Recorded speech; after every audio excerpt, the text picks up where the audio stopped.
are voting for. NNP are voting for. Tell me who you're voting for. NNP we voting for.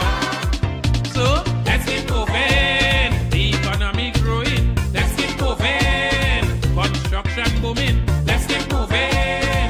Every man is smiling. Let's keep moving. Salary receiving. Healthcare improving. Keep moving. Pension coming. Keep moving. Better condition. Keep moving. NNP the party for the land. Let's keep moving. Show me your colors. Let's keep moving. Your green colors. We came back in 2013. With a clean sweep we win 15. And my country progressing. NNPD winning team. 3,000 jobs for Imanis. The way forward weekly. Numbers of higher education. The passport yet volume billion. We create small business. We have the facts to prove this. Roamed in billion a day. NNP all the way. Let's keep moving. The economy growing. Let's keep moving. Construction booming. Let's keep moving.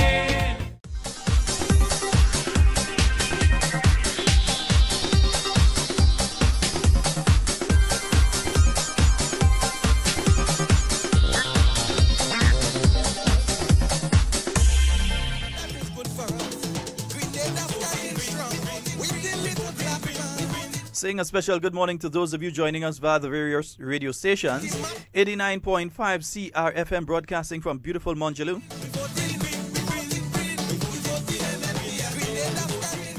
Yeah, we also have, yeah, that was CRFM, right, nice. Yeah, City Sound FM 97.5, broadcasting out of River Road in St. George.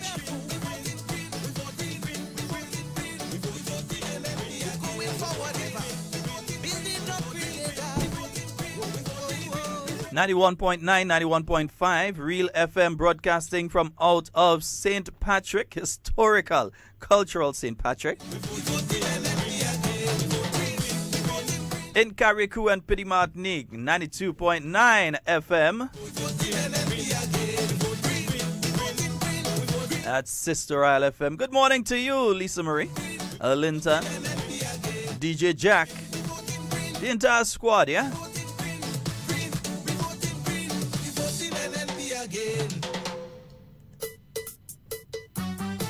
Also saying a special good morning to each and every one of you listening via We Vibes Radio 94.9 out there in Brooklyn. Pulsating, yeah, pushing the Caribbean vibes. The Grenadian music, Jamaican music, Vincentian music. When you vote in election day. Yeah, everything from spooge to reggae to, well, you don't know his spooge. Some people don't know his spooge music. Yeah, Devon, good morning, bro. Good morning, Sheldon. Good morning, Grenada. Yeah, man. Yes, another beautiful morning. You remember spooge, boy? Yes, remember man. that type? Yes, Yeah, man. some of them don't remember spooge, you know. More of a kind of Bajan kind of thing, innit? Yeah, they don't remember Bajan spooge. kind. Yeah, somehow you don't know it's spooge music and thing, you understand? The country they couldn't run instead of lifting us up them. So as I said, I think we should have a guest joining us this morning. I'm not sure if they're on the way. Somebody I met last night, and they told me they would come in studio with us, so we're looking forward to seeing them here today. Because that is Yes, indeed. country does make progress. Get the broom and let we sweep clean. Forget broom and we vacuum in. The hat don't have no romance. So if all you love your country, with yellow don't take a chance. Man, we want everything. Not 14, we taking 15. We don't want no opposition, because them fellas in NDC have no love for the nation. Our worst experience was under NDC. So much mismanagement of the economy. We gave them a chance to run this country, but them boy couldn't do it. Even the blind could have seen. And I say they spend all their time trying to fight Peter, and they put the country in a state of disaster. 5 years in government, them fellas they spend fighting. They don't have a good track record. How the hell they expect to win? NDC can come back at all. We want progress and no more scandal. Hear what I tell all you. When you vote in election, they let the progress continue. We cannot take that chance. Not one seat for them. Green is the insurance. Not one seat for them. We got to keep moving. So this election, when all you vote, let us bury Nazim. One come of the NNP. And Yes, I'm saying a special good morning to all the listeners out there in St. Patrick. Wow, Devon, you should have seen Rose Hill last night. Well, I heard about it, man. Bro, you should have seen Rose Hill last night. Somebody Rose sent me Hill something. was, ram. I nearly thought Rose Hill was like East Indian because it was ram. Yeah, understand? Ram. Yeah, ram. You understand? Yeah, boy, that's back in the Gary days, you'd call that a jumbo. Yeah, you'd say that's a jumbo. It was real nice, yeah? I got there a little too late to go on the platform, though. I vex. At least you got vex. there. At least you got there. Yeah, boy. But I passed in St. John, too. Yeah, went up in Central Guava Estate. Man, another jumbo Central Guava Estate. We papa, but if you see people. So, like, right through. And then, the first meeting I passed through would have been down in Montu. So, I would have been the first speaker, I believe. Yeah, the first speaker down in Montu. So, you had the one or two people around still. That's the start. By the time Prime Minister reached there later, the things are rally, you know. Montu people came out in their numbers. Yeah, so I had some wonderful meetings. And I saw some photos from Marquis, where incidentally I was also supposed to be last night. But I saw some photos from Marquis, and that too, yeah, was a big one. Sister Emlyn Pierre. And Sister Emlyn Pierre, I do humbly apologize for not coming. I'm doing it publicly, apologizing for not being there. Perhaps you can make it up tonight, Subis. Man. Joint. I find you real want to turn me out. Put you on the spot, bro. Okay, you be there, I'll be there. Bro. Okay, if I have to walk. I ain't lying to tell you. Doing 3 and 4 meetings a night ain't easy, you know, bro. It's not man. I know. Yeah, even the voice started to go at a particular point in time. I had to make sure I get my ginger and my little honey and thing today, you know. Yeah, so I got to get my ginger and my honey and so on today. But Devon, remember this weekend, though, because we can't sit down. No, we can't sit down. So this weekend, though, all roads lead to the Tantine playing field. I'm looking for the ad. No ad? Okay. Yeah, we're heading to the Tantine playing field. Yeah, that will be the rally location this Sunday. So organize your transportation because it's a little special something could be taking place. I don't really want to talk too much. In fact, let me stop talking about our rally here because you see, next thing I'll decide, I'll go and say thing. You don't want to miss it. Yeah, next thing I'll go and say thing that I ain't supposed to say. So we have a caller on the line though. Let's see what they're saying. Good morning. Hello, good morning. Good morning. Hello. Okay. That's not on our end. That problem, believe me, the problem this time is not on our end. Yeah. If you want to call, you can 440-7377. Also, let me give some. Okay, let's take the phone call and then I have to give some information. Good morning. Hello. Good morning. Hello. Morning. Hi. We're barely hearing you. Something seems to be wrong with your phone because we're barely hearing you. Yeah, very, very low. Caller, we're barely hearing you. Even now, I've taken up this phone and we're still barely hearing you. Yeah. Oh boy, I think you may have to give us a call back. Yeah. Yeah? Very, very Caller, low. you would have to give us a call back, because we're barely hearing you. Yeah. No, that's down. That's everything is in the proper position. So I'm not sure what is taking place. I think it may be on your end. Give us a call. So someone else give us a call. Let's just check and check that theory out to make sure it is not our side. So let's just check here. Good morning and welcome. Hello, good morning.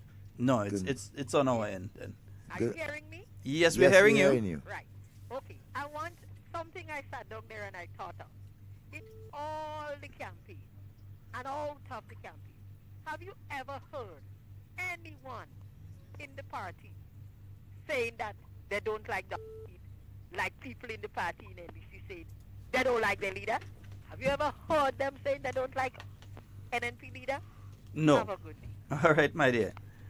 Yeah, something seems to be wrong here. I know the technical man went and do something last night there, and like he didn't do something too right. Yeah, nice. Yeah, because let's check it again. Somebody else give us a call. Let me just verify, because right now I had to kind of overcompensate on this end to try and get the calls. So yeah, so I have to try and overcompensate on this side to try and get the calls. 440-7377. Let's try again. Good morning and welcome. No, it's on our end. Morning.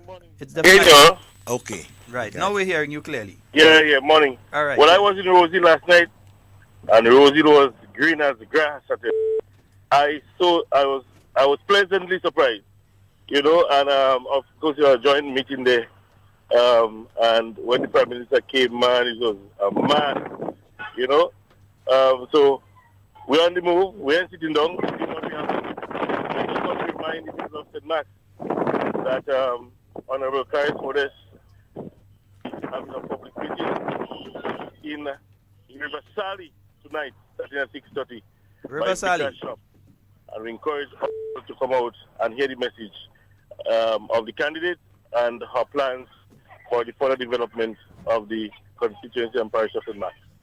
All right, so that one going to be a little rally tonight again too. Say it again? That one going to be a nice little rally tonight again too. That's River Sally waiting for that, man, River Sally, right hey, hold on. River Sally in St. Mark, telling us that they feeling left out, so we have to go to all little communities because they want the meeting, they want the activity, they want to show force. Even yesterday, yesterday was a rest day for us in St. Max. We didn't have a public meeting. And we see people outside already. They said, okay, what right they get, they can't sit up. They just go into whatever meeting they could get a right to go to. Whether it's War, whether it's Rose Hill, they were all, My brother. They said they just can't sit down. There's energy in terms of the NNP supporters now. And they're ready. I could tell you that. And it definitely looks, since last year I was saying, some people were doubting me. Since last year I was saying 15 seats straight. I said without no fear, no favor, no apology. 15 seats straight. And when we're done with the NDC, we'll have a nice little burial for them. I see somebody has some wreath already. We have to order that and do a little prayer and light a little candle on the head and tell them rest in peace. So folks, we go keep in touch on the road. All right, my brother. I hope you're using our Bluetooth, eh? Nice. Yeah, because if the police officers see you, could end up in some problems. Yes, and folks, we have been joined by our good friend, Kennedy. No, not that Kennedy. No, not Kennedy. No, Papa. Not that Kennedy, Papa. No, we've been joined by our good friend Kennedy. Good morning, KB. Good morning, Sheldon. Good morning, Devon. KB, Good morning. I know I don't hear you. Oh, no, why? Yeah, technical man, come, man. Come. Join us, the technical man. Good morning to all the persons on the live so far. Good morning to you, and I hope you're doing fine. Yes, Chris, it's snowing in London. No. This is Devon. This is KB here. You're joking around. I told you KB on 5. He's on 5. Yeah. So there's nothing here. No, Okay, all right. So you gave me wrong channel, man. No, I told you on 5. Retag my thing, man. You just watch. And look, you're telling me on 5. That off. You understand? Now we could hear KB. You hear me now? Yes. All right. You see, can you hear me now? Good. You gave me wrong thing. Yes. Yeah. Your name Nazim, no? Yeah. Nazim is your name, no? Yeah. And B, they end up in Nazim B2, and B, and you're northeast. And you're northeast. Whoa. Watching you tell us that I. Yeah, boy. We ain't taking no chance. No chance. With 12 days to go. I think it's time you start to use Antonio. The countdown is on? Yes, but 12 days from today. Not much at all. 12 days from today. Folks, as I said earlier, we've been joined by Kennedy Budlal. And KB, good morning to her. Good morning, Sheldon. Good morning, Devon. Good morning, again. my friend. I just want to congratulate you all because you remain on air for so long and nobody didn't file a suit. That talks for itself, speaks for itself. It tells you your leadership, will set the tone and the agenda, and the supporters, the people will follow. As I said, if the leader go in mud, the followers will go in mud. And I to listen to you all the time, and I say, look, these guys that eat every day, and not one day you hear anybody say they're going to sue Sheldon or Devon, for, assassination of character and so on. And Devon and Sheldon, something bothered me a couple of days now, and I decided to air it. Yesterday, I stood in the market and I saw an NNP guy selling the Marisho. He's selling roast corn by Sital. Yeah. You're right. Right in the corner. Yeah. Right in the corner. Oh, in Grenville. In Grenville. And the guy had 2 green band on his hand because he's a strong supporter. The family was always used to support Gary. When Gary gone, the family turned the support to Dr. Mitchell and the NNP. Yesterday, O'Brien Sital approached him and tell him he cannot sell roast corn with green band on his hand around his place. And I felt so sorry. So the guy didn't take him serious. That's the level we are at now. Yes. So he went and get the police to put the man out of his place around the place because the man on the pavement, he's selling roast corn for a living, and put the man out to deny the guy a bread. But let me ask a question though. If I have a green band on my hand and I enter his business place to spend $4,000, is he going to decline to take my money? But that is one area. Well, the next I one think I think that's what he's I looking felt to do, it for Marisho, I felt it for him. I said, all right, you could sell your corn by the fish market. That is government compound. But even on the pavement, O'Brien Streeter have no right to humiliate him because of the green band on his hand. But that is one case.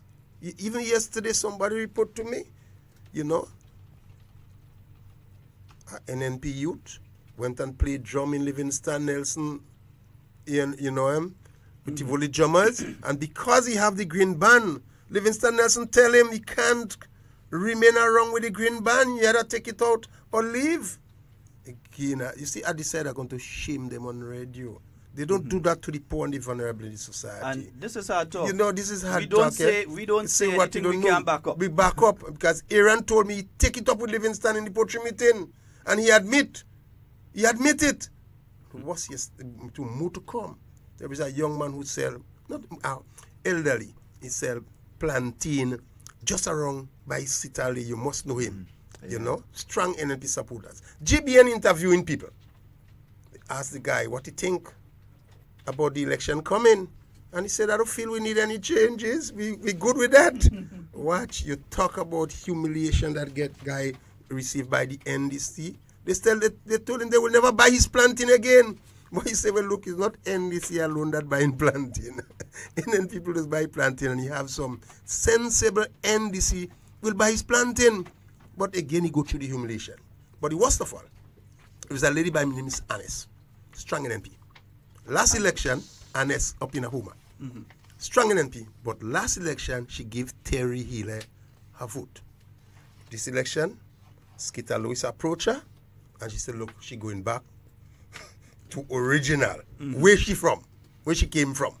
So she put on her nice green head tie, is a Baptist woman, green dress and green jersey, and she went and danced with the NNP because she going back home.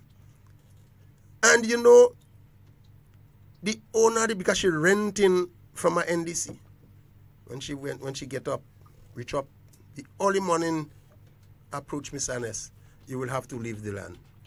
You will have to move your house. Because I don't want no NNP on my land. So I said, all right, don't worry. We'll find a spot for you. Definitely. We will find a spot for you. Don't hurt your head. Miss Annes, we'll find a spot for you. We understand what the poor and the vulnerable going through. People who like people would never do something like that. Oh, Lord, Miss Annes cried. But I said, don't worry, Miss Annes. We will find a spot. If I have to give you a spot on my property until the government rectify it and get piece of land for you, but we will not allow them to break your house and put it on the roadside because you wear a green jersey. And, Devon, the kind of prosecution, victimization, the poor and the vulnerable going through because of that green band and that jersey is just too much for we to bear. Now we are civilized society. You know, how could we degenerate to such a low level? I have so much friends in NDC. I go to the meeting, I socialize with them. You understand? That is what we ought to do in our society. I'm surprised. We don't want no one party state. We never advocate that. We never agitate that. You understand? We have the chance to bring out the voters. They have a chance to engage the NNP. And if they program, they have a good program, people will gravitate towards the program. If NNP have a better program, people will gravitate towards NNP program. I said, you see, in leadership, Sheldon, character and judgment matters. Important, important, important. And I want to song the one into Grenadians. October 19 was one of the bloodiest days in our history. Our people experienced an explosion on the fort, more devastating, more shattering than any other time in our history. Our history knew of no similar experience. And you know who they call out to be the Minister of Finance after all this killing, all this massacre, all this bloodshed? Leader get killed, poor people get killed, little children get killed, old people get killed. Is who name they call for Minister of Finance? Honorable Nazim Bok. And I never heard he say, oh God, all you kill too much people, all you destroy too much poor people, I don't want the job. I never heard him say anything. Character and judgment matters. When Dr. Mitchell decide to embark aggressively on dealing with the infrastructure in this country, making sure we have light, water, telephone in order to support economic growth. If you have to develop a country and road bad, you don't have water, you don't have telephone, you don't have, therefore you can't go nowhere, you can ask investors to come in. Plus, the atmosphere must be conducive. Again, character and judgment matters. I listen to some of our detractors, you know, and you know, I went to that budget presentation. And even Dr. Mitchell, at least, you know, he put me on the back foot. All of us start, hey, election around the corner? Dr. Mitchell will come up with what? Election budget? Election budget. So we expect massive spending all over the place. But we didn't have that. I was shocked. The Prime Minister put Grenada first. Understanding where we came from. We were on the brink of becoming a failed state. And you just cannot put party in front of government. Otherwise, our children will forever paying debt, you know. We can't. And when Dr. Mitchell came up with that budget, I saw was not an election budget, I say, is that this thing shocked me? Not even. They questioning me. They say, KB, look, election time. We expect to see people cleaning river, cleaning ravine, cleaning drain. You go and do the bushing and go and do bushing. Let them cut bush on stone. On stone. We expect him to double money and spend money about the place. You have to be responsible. And I say, look at that. We have to be responsible. And as Mr. Gregory Bowen said, you know, those people that we ask for the haircut, if they see we wasting money, what would they say? You ask for haircut, you ask for debt forgiveness, and you're wasting money? That is why character and judgment matters. That is why no accident, so much people in the business sector, so much people, you know, the intelligence in the society. We expect them to gravitate towards the NDC because we feel that is their kind of settings. But they understand economics. They understand what is in their interest. And that is the reason why these people gravitate towards the NNP. That is the reason why the poor and the vulnerable will stay. if you go in Miss Bain constituency office, or you visit any one of the NNP constituency office, and you look outside, you see the people there, you almost could already know what they come for. You know they ain't come for no house and car. You know they come for that. Mm-hmm. You know what they come for. Come to ask you for a little assistance, house repair, a little money for voucher to send the children to school, a little scholarship, a little imani. You understand? Transportation to help the children go to school. These are the things these poor people asking for. They're not asking for a car. So when Black Wizard called them the needy and the greedy, I want to ask you, when he was employed in the Ministry of Culture, and he used to get a good salary, anybody call Black Wizard needy and greedy? And who employ him? And I want to ask Grenadian, the biggest lie of the century was that Calypso Black Wizard composed NNP Fred Nazimbok.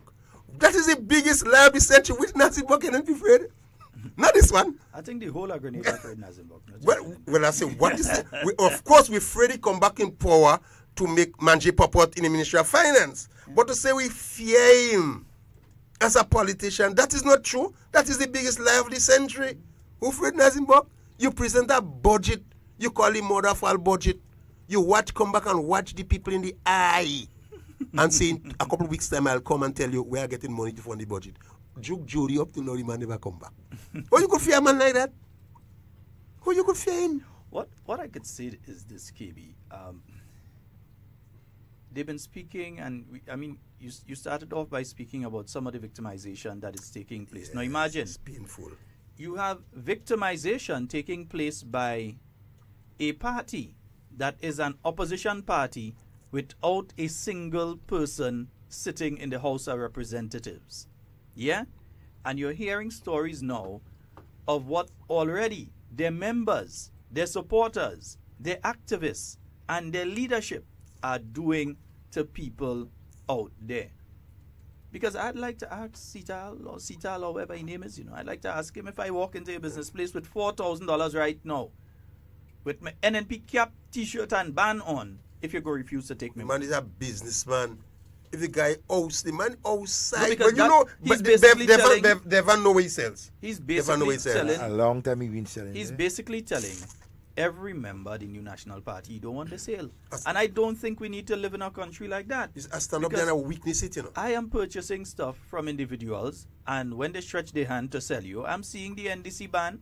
That will not stop me from buying something. I in need of something and I'm buying it. And when they stretch their hand, I see the NDC ban. So what? They are Grenadian. They have a constitutional right to support whichever political organization they want to support. And I don't understand why people have to behave so dotish when it comes to politics. I don't know. Why people have to behave so, allow themselves to behave so dotish. I mean, you're going to deny somebody a place of abode because they don't support the same political party you supporting? But the man had that is past vicious. The man had that is disgustingly idiotic. The man had a green band on his hand. How you know 100% he would win in? Well, KB, I was making note of something. Driving through Granans yesterday. I was coming around by the hotel project, and I saw a young man, and he had both the NDC and NNP bands on his hand. Okay. Going further down, I pass Wall Street, another individual, same thing. Going a little further down, you pass by Excel Plaza, same thing. Another person, they have on the NNP and the NDC band on their hand. Going down the stretch, I pass a next individual again, same thing. In town, right now, there's a guy, and when you look at the guy, he had the NNP band on his hand, and he had the NDC badge on his shirt. And I would think, and that's why every time I see that, I'm not upset, I'm not worried. I say, oh God, Grenada is the best country on earth. That a person could just do these kind of things. Because in the United States, when you're a Republican, you're a Republican. When you're a Democrat, you're a Democrat. In Trinidad, when you are PNM, you're a PNM. When you're UNC, you're UNC. Or Jamaica, you're a GLP, you're GLP, you're PNP, you're PNP. But here in Grenada, people could decide that, look, on election day, I know I put in my X. But I could wear the paraphernalia from both parties and nobody can tell me anything. Because we Grenadians. Yeah, and you have a right to do so. Yeah.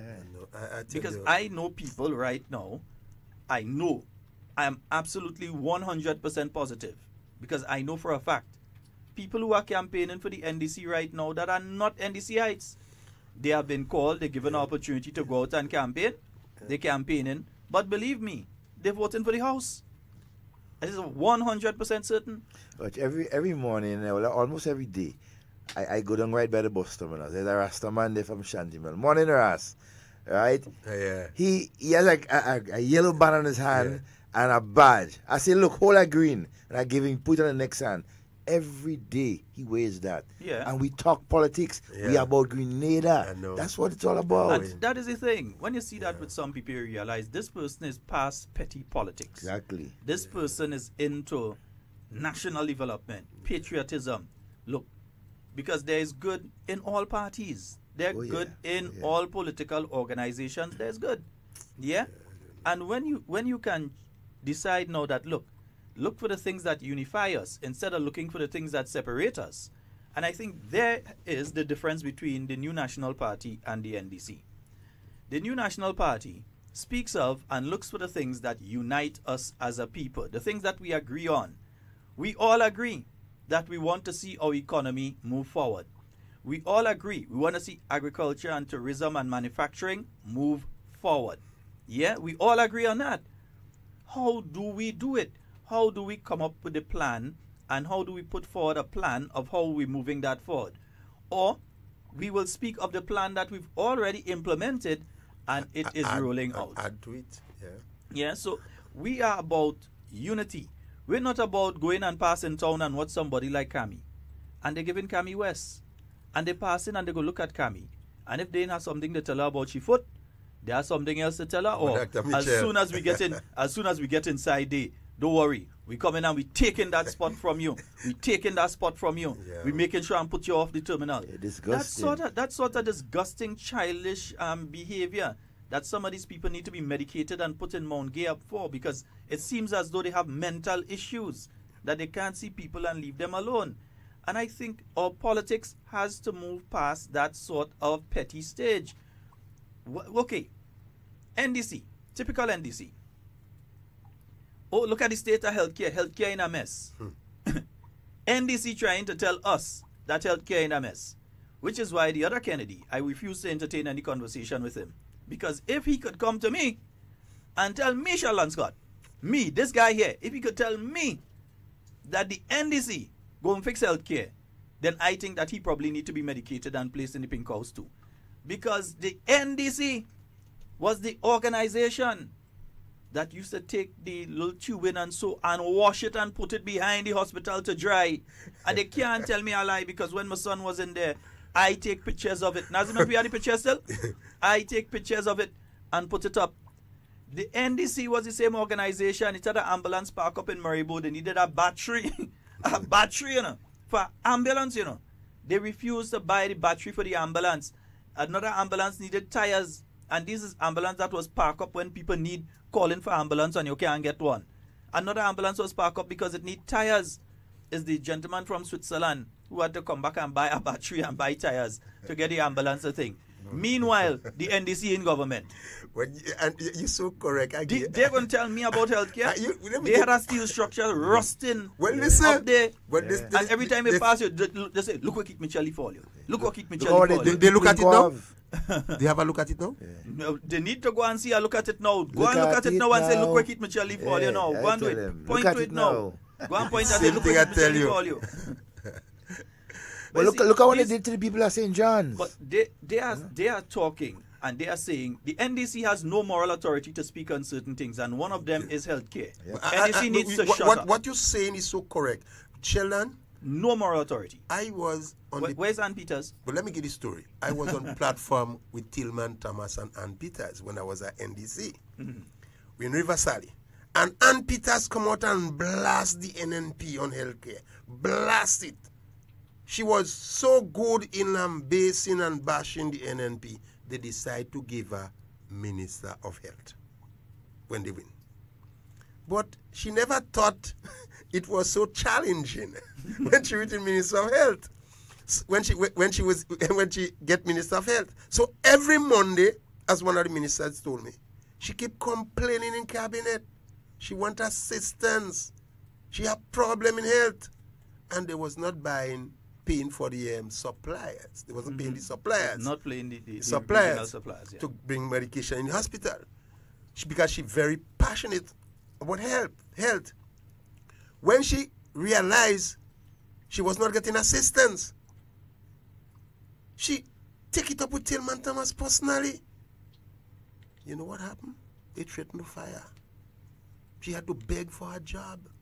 Today, with all the noise about healthcare, you hear Ann Peters saying anything? She lost her tongue. Not normally Ann Peters would be election time on the platform, Devon, you know that, making noise. That they used to call her the fiery chairperson. Not one word, because she understand. She had the experience as Minister of Health, what she met there and what assistance she wanted and wasn't given to her. So that is why Ann Peters was saying one word, you correct. She lost her tongue. She has got, I mean, this is the person that told Tillman Thomas on the stage and give him one piece of dance on because he couldn't hold up. You know? She teaching Tilo to dance. The man couldn't hold up. Yes. I mean, and she was the person that was chairing all the meetings and this sort of thing, and then she disappeared at a point in the campaign and reappeared and all this kind of thing. Yes. But at the end of the day, I feel it for her because she knows that she cannot come out and defend the record of the NDC on health, and she was the minister. The first minister was Carl Hood. Yes. And he would not come out and defend the record of the NDC on that. Yeah. Because when he started to ask for certain things and say certain things need to be done, they move him. Same thing with... They move him. Because they keep threatening Anne because Anne was the junior in the ministry. And talking too much. They say I'm talking too much. They threatened to move her. She had to beg for her job to remain. Because the problem they had in health. Now they want to bash this government about health. Look, man, as Dr. Mitchell said, a nurse, a qualified nurse, came and asked him for a work. Because nurses were not being hired under the NDC. I would like the NDC to put forward a list of how many nurses they hired between 2008 and 2013. I'd like them to, because you know what? They can't put forward a list. No. These nurses were finishing nursing school and could not find opportunities here in Grenada. Some of them leave. We lose some of them permanently. Some of them gone. But what is amazing... And the others stayed here. And it is the NNP had to come in and give them the opportunity. But what was shocking, after Dr. Mitchell thought, well, maybe it's only in his constituency, only they had that problem. But it was a national problem. When he found out we had about 80 nurses trained and on the sideline, unemployed. So the NNP decided, hey, let's bring them into his system. Let's give them a part-time job still. Then the NDC and jump up and say, no, we don't want no part-time. We want permanent job for them. Don't take it. These people were home doing nothing. The parents, they had to ask for finance to service their phone. Now they were given the opportunity, part-time, until they could be brought into the system. And the NDC jump up and say, don't take it. But now all of them permanent into the system. Same thing with teachers. Same thing with teachers.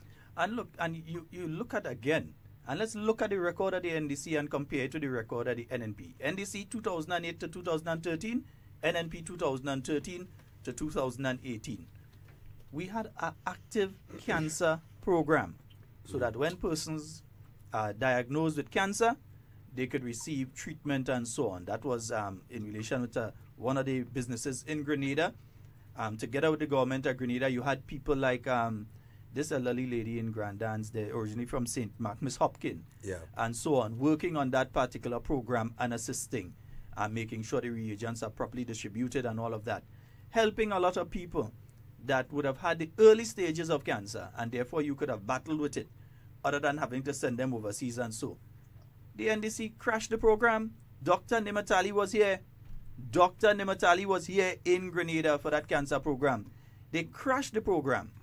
They get rid of the funding for the program. The program imploded. And then Grenadians now had to be walking around with box trying to get some money when somebody have cancer. Yes. To try and get treatment for them. What's And about so the miracle that's like what here? the NDC did. The miracle like here? Well, miraculously that disappeared. As soon as the NDC came in, that was it for the Miracle Eye. And the Miracle Eye did so much for so many people. And again, it's back again doing the same. So every now and again, they come back in. For elderly people, for children, the Miracle Eye program have a lot of people vision where it is right now that they're able to see properly. Yeah, with the assistance of the Cuban and Venezuelan governments. That program was really a miracle in truth. It helped a lot of people. NDC came in, bye-bye, program gone. You also had the dialysis treatment center that was being set up right there at the entrance to the hospital, simply because the person at the time was perceived to be an NNP activist and a senior member of the NNP, and so not only close it down, but victimize the individual. And at the end of the day, these are the people that are coming to say they're going to fix healthcare. I tell you, character and judgment matter. Same thing with CCC. Let's look at the flip side now. Not only do you have now dialysis being offered through the government of Grenada, you have dialysis treatment being offered in conjunction with one of the biggest pharmaceutical companies in the world, not the type that is being done at the center that exists, I believe, at St. Augustine, but a different type of dialysis, and much cheaper, much more simple, is being offered by the government of Grenada. I believe the process, when Minister was here, he spoke about it. That process has started so that people who are suffering renal failure, as we say kidney failure, they can receive that treatment. Let's look at the situation of the ambulances. You're seeing new ambulances passing around, eh? You're seeing new ambulances. We don't like to see them because when we see them, we know something wrong, eh? But we're seeing the new ambulances and we know that there are more on the way. It was promised. The minister came here and he told us. And we're seeing the ambulances. They're here. And we know that more on the way, as well as putting in place a system for the distribution of those ambulances, so that you call one particular number instead of to call a hospital who have to call who. You call one number, ambulances distributed, go to wherever it have to go, and so within a few minutes. This is the new National Party. Now, it's not a situation again where you can't get plaster of Paris, because I sat down one morning listening to Anthony Boson and Andre Donald on radio soliciting funds during the reign of the NDC, soliciting funds to get plaster of Paris for a young man who had broken his hand in the St. Patrick area, asking people to donate so that they could have sent that young man up to St. Augustine's medical facility so that he could receive plaster of Paris. Why? Because there was none at the general hospital. Surgeries couldn't take place because you didn't have surgical gloves. You didn't have the stitching. You didn't have the reagents that they had to use for the blood and different things. So surgeries, important surgeries, couldn't take place during the reign of the NDC at the general hospital because they didn't have this, they didn't have that, they didn't have the other. Basic medication, you couldn't receive either. You're so correct. There was a list of medication. We had even medication for people with mental illness, people who suffer from different forms of psychosis and therefore needed medication to level them out. These people were not receiving their medication simply because they were not paying the pharmaceutical fund. See, that's why Ann Peters it's not the case quiet. Now. It's not the case now. Ann Peters keep quiet. I certain one of them does go up more every other Tuesday. That's why Ann Peters keep quiet. And you know, I listen to them. And Sheldon, what about this silent majority these people making noise about? This thing is so unscientific. You understand? Mm-hmm. They're hoping that the silent majority might assist them in, scoring a surprise victory at the poll. What about the silent majority? Is only NDC people at home that don't say anything? What you have NNP who just relax home and don't take part in active politics? It's good to have hope, It's good to have hope. And I think that's what they're focusing on. Devon, you heard them talking about the silent majority, though? Yeah, they always They've been speaking about that silent majority from February 20th, 2013 to now. They've been speaking about the silent majority. And it goes along the line of the discussion that and folks, we're going to take your phone calls in a short while. No, we are not ignoring you, but we're just discussing. It goes along the line of the discussion myself and Devon was having yesterday. Yeah.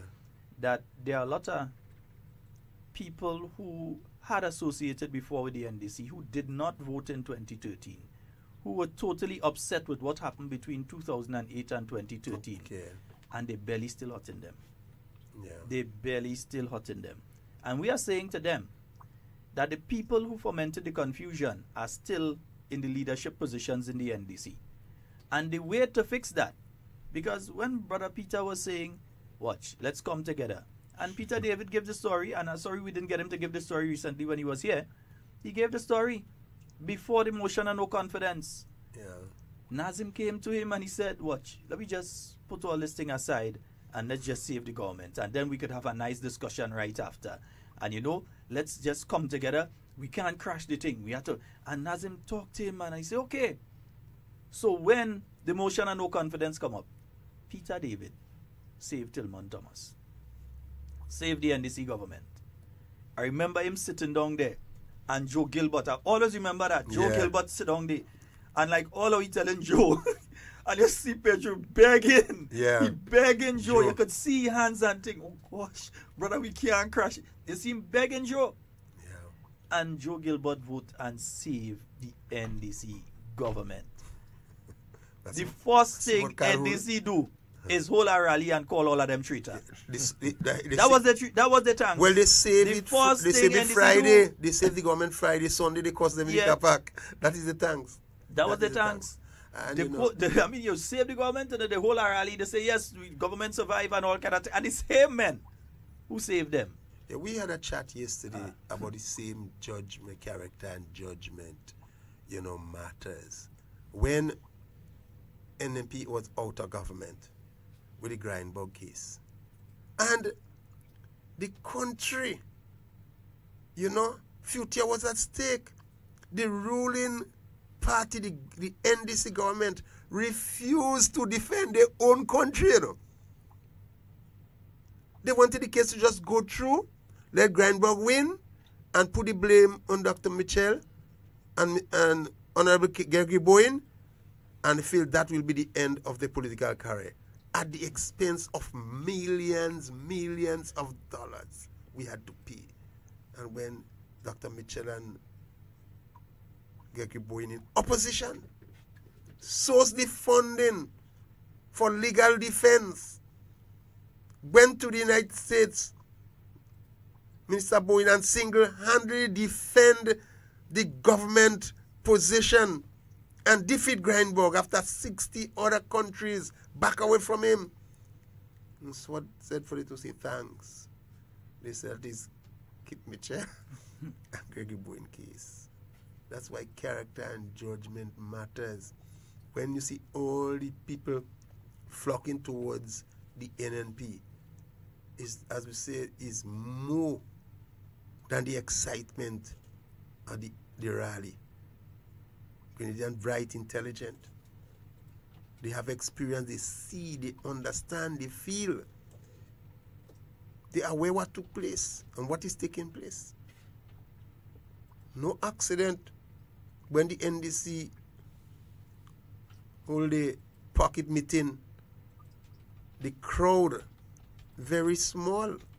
When the NNP hold pocket meeting is like a mini rally. Okay, let me ask you that.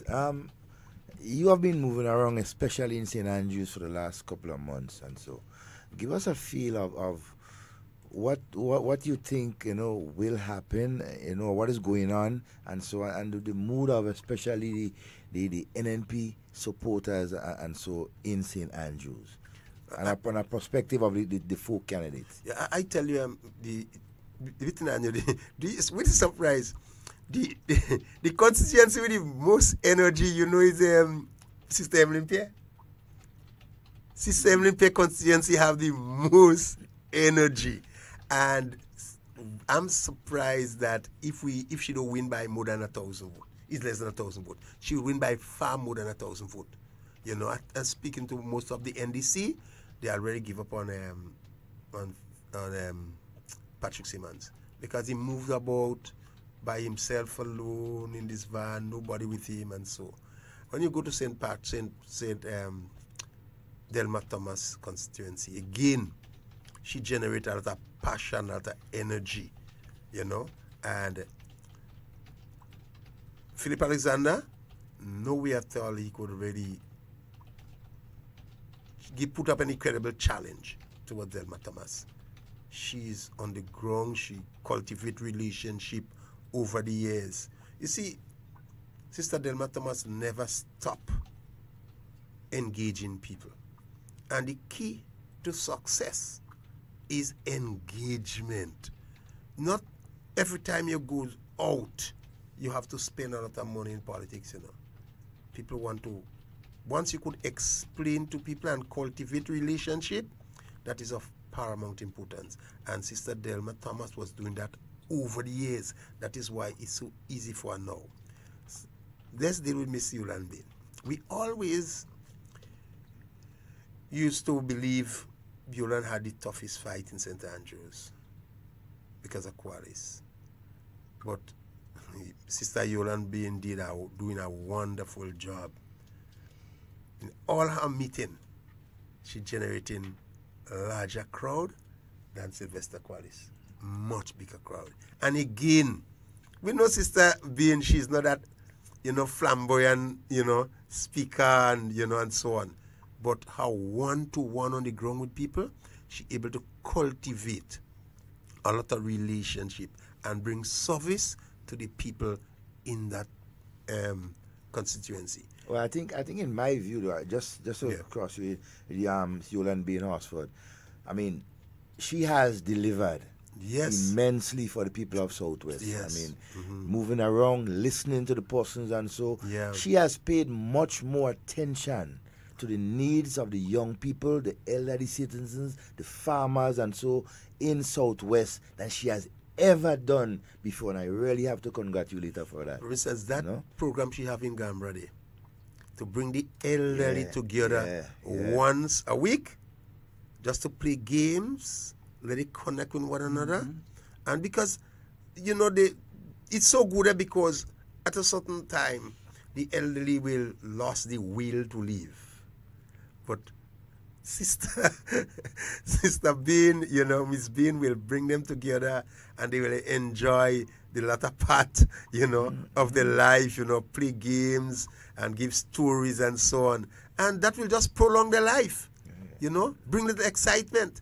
And I think it's the first time that ever happened in this country. And she has also targeted, not just the elderly citizens, but the young people of the constituency with the brigades. Yeah. Right? Since in the election of before 2008, she started that program, and it's amazing to see the things that these young men are doing in the constituency, from construction work to landscaping, whatever it takes. Yeah, give her a hug. And so, she has. And she do in her ministry. I feel she do well in agriculture. I wonder when Dr. Michelle give her agriculture.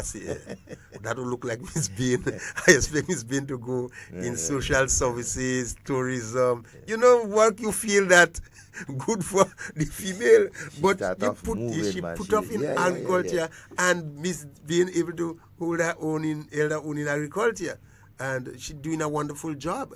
I feel she's going to score a resounding victory over Qualis. Definitely, because talking to most of the people, especially in Ford, I surprised she able to pull out a much bigger crowd than Qualis in Ford, because Ford, I don't think Miss Bain ever win Ford. She has never. This time around, Ford, Gambra, Hartford Village, she winning there. But I surprised she even Ford, because I surprised even in St. James, she lost St. James by about 18 votes. This time, she convinced, she satisfied with the numbers coming, all because work that was done in the constituency, in that part of the village. You don't win them over just saying, you have to cultivate relationship with them and perform. And as you say, performance beat old talk. Performance beat old talk all the time. And surprising, in Broad Grove, you have two NDC candidates coming from Broad Grove. Philip Alexander from Broad Grove, and Qualis from Broad Grove. But you expect these people to come out in Broad Grove with big lead. It's the opposite. It's the opposite. When they tell me, look, Miss Bain will leave Bradgo with over 200 and something vote, compared with Qualis, not more than 120. I said, look at that. I say, yes, back. Even Munich, no. You know, Munich always go with the NNP. Music, all. I really want to congratulate, you know, the ladies in St. Andrews. And Skita is doing a wonderful job. That's a good find. I want to congratulate the Prime Minister for selecting this young lady. It's a real good find, and especially for the future, you got leaders for the future, and they start early, and they've been assisted by, I think, Sister Eminent Pierre, Honorable Roland Bola, Sister Delma. All of them will assist her, give her advice to come along. So for the future, we're looking good in St. Andrews, and I think we're going to bring home the full seat in St. Andrews. And this competition, who going to sing first? Yeah, who want to sing first? Folks, just going to take a quick one here. Just to give the meetings for tonight, because we haven't given the meetings for tonight yet. So let's give you the meetings for tonight. St. Andrew Northwest, that's the Honorable Delma Thomas. She's in SAB tonight. St. Andrew Southeast, that's a joint meeting between St. Andrew Southeast and St. Andrew Southwest. Sister Emlyn Pear and Sister Yolan Bain Hosford. That's going to be in Subis near to Walker Shop. So that's a joint meeting. That'll be starting at 6:30. All right, in Carriacou, Petit Martinique, my Carriacou people, they're up in Mount Pleasant tonight. That's from 7 p.m. So Sister Kindra Maturin Stewart, she will be there with the new National Party team for 7 p.m. Kindra, if you get a seat on the plane for me for 4 o'clock, I could come up. Right, nice. St. David, they're going to be in Vincennes. Oh, I thought they're supposed to be in Mount Airy tonight. I think St. David is going to be in Mount Airy tonight, specifically in Mount Airy. Right? St. George Northwest, Happy Hill, in front Colin Sandy Shop. Right? So Prime Minister Dr. Dwight Oliver Keith Mitchell, he has his own meeting in Happy Hill in front Colin Sandy Shop. St. George Southeast, that's the Honorable Gregory Bowen. So Brother Bowen will be in Laborie, St. Paul's Junction, in Laborie, in the St. Paul's Junction, Laborie there. Town of St. George, H.A. Blaze Street, that's Pedro. He'll be on H.A. Blaze Street by Marshall Shop. That's right down by Marisho House down there. Nice. By Marshall. That's for people who don't know tongue now. I had to tell them. right by Dr. Braffett. Right by Dr. Braffett. By people who ain't no tongue might know Dr. Braffett. They too. They know Marshall Shop. They know Braff. Right? St. Mark, River Sally in St. Mark. So St. Mark, Honorable Clarice Modest, she is in River Sally, St. Mark this evening. Also, before we move forward, just want to give some quick information, especially towards those of you in the town of St. George. Now, some of the polling stations in the town of St. George have changed. There have been some mergers. Before there were 9, now there are 7. So, GO1, those of you voting in GO1, GO1 is Maloney Street, St. Jules Street, Church Street, Market Hill, St. John Street, De Pontu Street, otherwise known as Cockroach Alley, Grenville Street, Hillsborough Cross Street, Hillsborough and Cross Street, Gore Street, and Bruce Street. You are voting at the Magistrates Court. All right? GO2, that's those of you in Lucas Street, Old Fort, Observatory Road, Mount Weldell, Sanssouci, Motley Road, Independence Avenue. You are voting at the St. George Anglican Senior School. So that's GO2. You're voting at the Heinze. Heinze School. GO3, you're voting at the National Stadium. That's those of you in River Road, Gretna Green, Dabo, Mount Rush, Queen's Park, and Cemetery Hill. So GO3, you're voting River Road people, Dabo people, Mount Rush people, Queen's Park, Cemetery Hill, Gretna Green. You're voting in GO3 at the National Stadium. GO4, Marisho House. Well, we just tell them Marisho House. So I think most of you all know where Marisho House is, That's close to where Pedro having a meeting later. Nice. So that's those of you that live on H.A. Blaze Street, the Wharf Road, Carenage, Marine Villa, Scott Street, Church Street, Young Street, Simon Street, and Turn Alley. You're voting in GO4, Marisho House.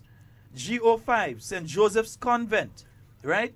That's for those of you in Maloney Street, St. Jules Street, Upper Church Street, Middle Cemetery, Williamson Road, and Melville Street. You are voting at the St. Joseph's Convent at Upper Church Street, right? Yeah. Those of you in GO6, you're voting at the Berean Christian Academy, Upper Lucas Street.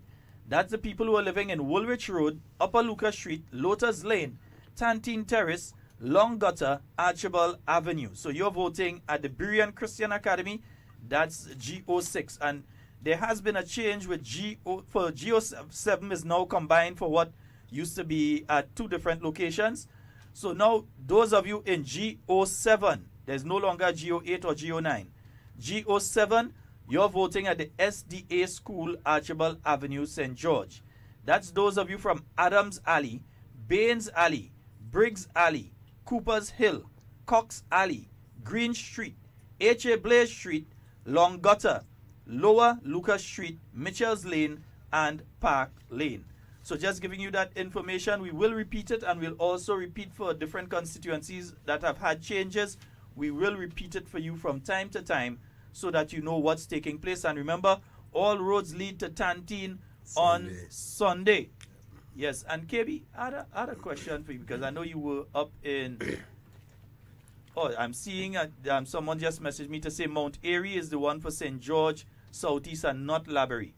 Right, so I've just got a message there that's saying for the meeting for tonight for St. George Southeast is in Mount Airy, not in Laborie. All right, so I just got a correction message to me there. All right, it's not in Mount Airy in Laborie. Not in Laborie, it's in Mount Airy. Mount Airy. Yeah. So let me just make sure that's what I got here.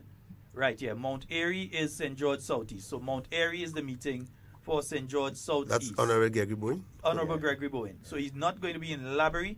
He's going to be in Mount Airy. Why did NDC stop targeting that constituency? Before they used to target it, why not discussing that constituency anymore? Surrender. So only? The thing is this, Brother Gregory Bowen has done a marvelous job of getting the job done for the people of St. George Southeast. Whether it's the road network. I mean, if you're driving and you leave here and you're going up through Richmond Hill and Monjaloo and so on, you realize that they have some of the better roads. Yeah. Wide, proper drainage, everything. And even other areas of the constituency, whether it's work on a playing field, whether it's community centers and that sort of thing. Yeah, for me in fact, he was speaking a few nights ago, and he was saying at the point in time that he brought the indoor center to Laborie, a lot of people were against it. They were saying, no, take it, put it down in town, put it on the Carnage, put it here, put it there. But he fought to make sure that, no, the people of Laborie deserve this, and he brought it to Laborie. So now you have the only indoor center in Grenada where you can play basketball and other sports is there in Laborie, in St. George. People come from overseas and you have a tournament, they're going to Laborie. So they know where Laborie is in St. George. And that's a wonderful thing. And he has done quite a lot for the people. Whether it's in the area of scholarships for many young people that I know personally from the constituency that have gone out on scholarships, as in every constituency. Whether it's other assistance that has been given to people in that constituency. I think he is, as a seasoned campaigner as he is, he continues to produce for the people, and the people continue to produce for him on the day of election. So somebody told me someone die, he always there, in the home, to sympathize with the people in his constituency, regardless of their political, position. He went go there and offer assistance and sympathize with them. So he is able to cultivate relationship with the people, on a one-to-one basis, and I think that was, went for him. And it seems as though he could be an early winner in the coming election. Well, here's the biggest joke. Early in the game, they were at the office, his constituency office. And while at the constituency office, in walks Franca Bernardine. At his constituency office with a young man in tow, looking to get him registered. So the staff at his office had to say, no, the registration office is not here. According to where you live in the constituency, you either have to go up on the greens by Dr. Alexis building, or you have to go down in the in Marian at the community center. Imagine she was the candidate. She's the candidate on behalf of the NDC, And she didn't even know where the registration offices were. And she going in Gregory Boyne office? But the man have a sign outside. I can't understand how you could miss it. He have a sign with the picture outside. So I can't understand how you could miss it. Take country and put in these people. Frank Alexis Bernardine went down in his office to register to get somebody registered. Because she, I mean, I don't know if it's a trick they're trying to see if he registering people down there or something. But they went down in his office. So they didn't realize. And the thing is, not to say that St. George Southeast have one officer registration, they have two. So they have one on the Greens by Dr. Alexis Building, then they have the other one down in Maria. Oh, she could miss that? But I don't know, because the man's sign is outside. Look at it that way. I think she was right, you know. The man is a parliamentary representative. She need help. She need assistance. So she went to the parliamentary representative for assistance. This is mind-boggling, you know. I don't understand that. Because she was really looking for help. And that's the perfect person. He represents the people of Southeast. You understand? So so they guided them accordingly? Yeah, they guided them accordingly. And so, instructed them where they need to go and everything like that. And, and she was much appreciated. I came in here with a heavy heart because of what was done to those Zedel people. Are you really livening me up? No, but the other thing with Brother Boyne is he's not a boastful person. No. He's not a boastful person. And when you speak with Gregory Boyne, I don't think I've ever seen him upset. All the years I've known him, all the years I've associated with the New National Party for the past 18 or so years, I've never... But that don't mean you're tough, you know. I've never seen the man upset. But that doesn't mean you're tough. He's tough. Tough. He's very tough. Very tough. Because to take on men like this one, Greinberg and them. Yeah. And defeat them. You don't have belly. On the home tough. Because he defeat them. Yes. And after he defeat them, NDC senator really saying, look, Grenada win. All the time they wasn't willing to pay, No. He went and get your own money and fight. He had to get other friends to help to fight to defend Grenada. And at the end of the day, when the victory came through, NDC come and say Grenada has won a victory. But you know what? I don't think we don't give Gregory enough, enough praise for what he's doing and what he had done for this country and party. This man, he deserves more praise than that. This man, I believe, other than Dr. Mitchell, have come under the most among the barrage. How we survive it? Two people that used to attack. You understand? Gregory Boyne, Keith Mitchell. And Keith Mitchell, Gregory Boyne, Keith Mitchell. Barrage of attack, But from... You know what is important? Keith Mitchell was back. But he hardly back. Yeah, and that's what make him deadly, yeah? He hardly back. He take all the blows. I wonder if Honorable Gregory Boyne those reading newspapers. Because, listen, it's years of blows, years of blows. KB, do you realize a shift, though? You realize this election, they leave him alone. Yeah, I think it's Chester. They leave him alone. Chester and Peter and but Dr. Mitchell getting those lash. But not only that, too. It says that they really want him to win because they really want to get rid of a certain person. Yeah. That as well. That is well, yeah. So they leave him alone. All I could continue, leave him alone. Because that's not all I could say about him anyhow. Yeah. Even Randall, the former candidate, up and ting in the Southeast because he understand, he know. I'm surprised they don't beat him up. He need to go man sucky finger. Yeah. He need to go man sucky finger. Give him a bib. Yeah. And a pacifier. How Northeast going? Northeast St. George's? Brother Tobias Clement is a very quiet but hard worker. It's not the person you're going to see running all over the place screaming, doing work. He had time to tell you he's doing work because he's doing work. He organized. That is the thing. He ain't had time to come out and say, I'm doing a set of work, I'm doing this, I'm doing that.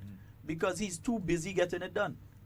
And it is a person. And I think they underestimated him the last time. Yeah. But they're not taking chance this time because we have heard about Nazim Burke before. We hear Nazim Burke is not the kind of person. But right now I hear $200 passing in nearly every bar in Northeast. He's right. 9, 10 o'clock in the night. I hear them barber shop getting $50. So from shop to shop, same people, Elon late. 2 cases of drinks here, bottle of rum there, and I ain't want to change, man. They're dropping at 200 here, they're dropping at 200. Well, listen, a partner of mine called me this morning. He said, listen, it's a bar and thing in town too. Go down in town and buy drinks. Your constituents in town That's too. Nice. The ones you're looking for the vote for, they're in town too. But all of a sudden, all through Willis, all through New Hampshire, all through Bolio and Lamode all over.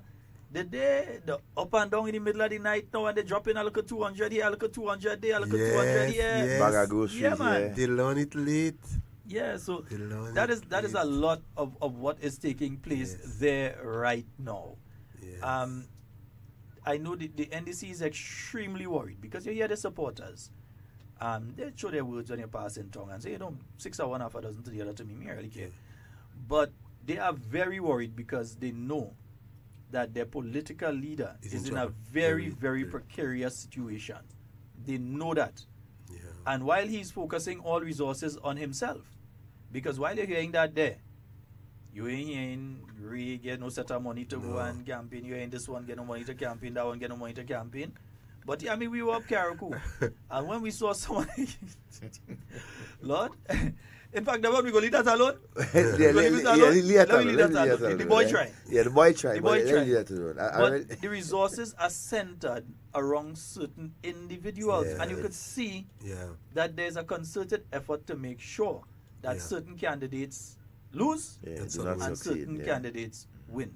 You see, what is Although they wouldn't win. what's surprising, he had the most asphalt road than any other constituency, Nassimburg constituency. Most asphalt road. When he was Minister of Finance, he was not purchasing asphalt. So that road now come and Tobias fix those roads. Fix those roads. So that is why it's difficult for him. And some people vote for Tobias didn't even know him the last time. It's different now. We have a whole 4-5 years now to cultivate relationship. And one Would of the make it things, extremely difficult for us. one of the things in the Northeast, in 2013 election, a lot of persons punished Nazim Buck for his role that he played in destroying the NDC. No, but what Tobias has been able to do, having got those votes, he kept them. He consolidates. Yeah. But because when you look at Willis, Boca, Vandom, these places and so, Tempe, Monkmanassau, these are areas that Venus and Boko was very strong. You see, but the erosion of that support, I mean, was... This is so important. You notice very few NNP chief. You're so correct. Yeah. NNP kept their base. Hold on to the base. They hold on to the base. NDC base Yes. And not even important. They add to the base because the NNP family is much bigger than the NDC family.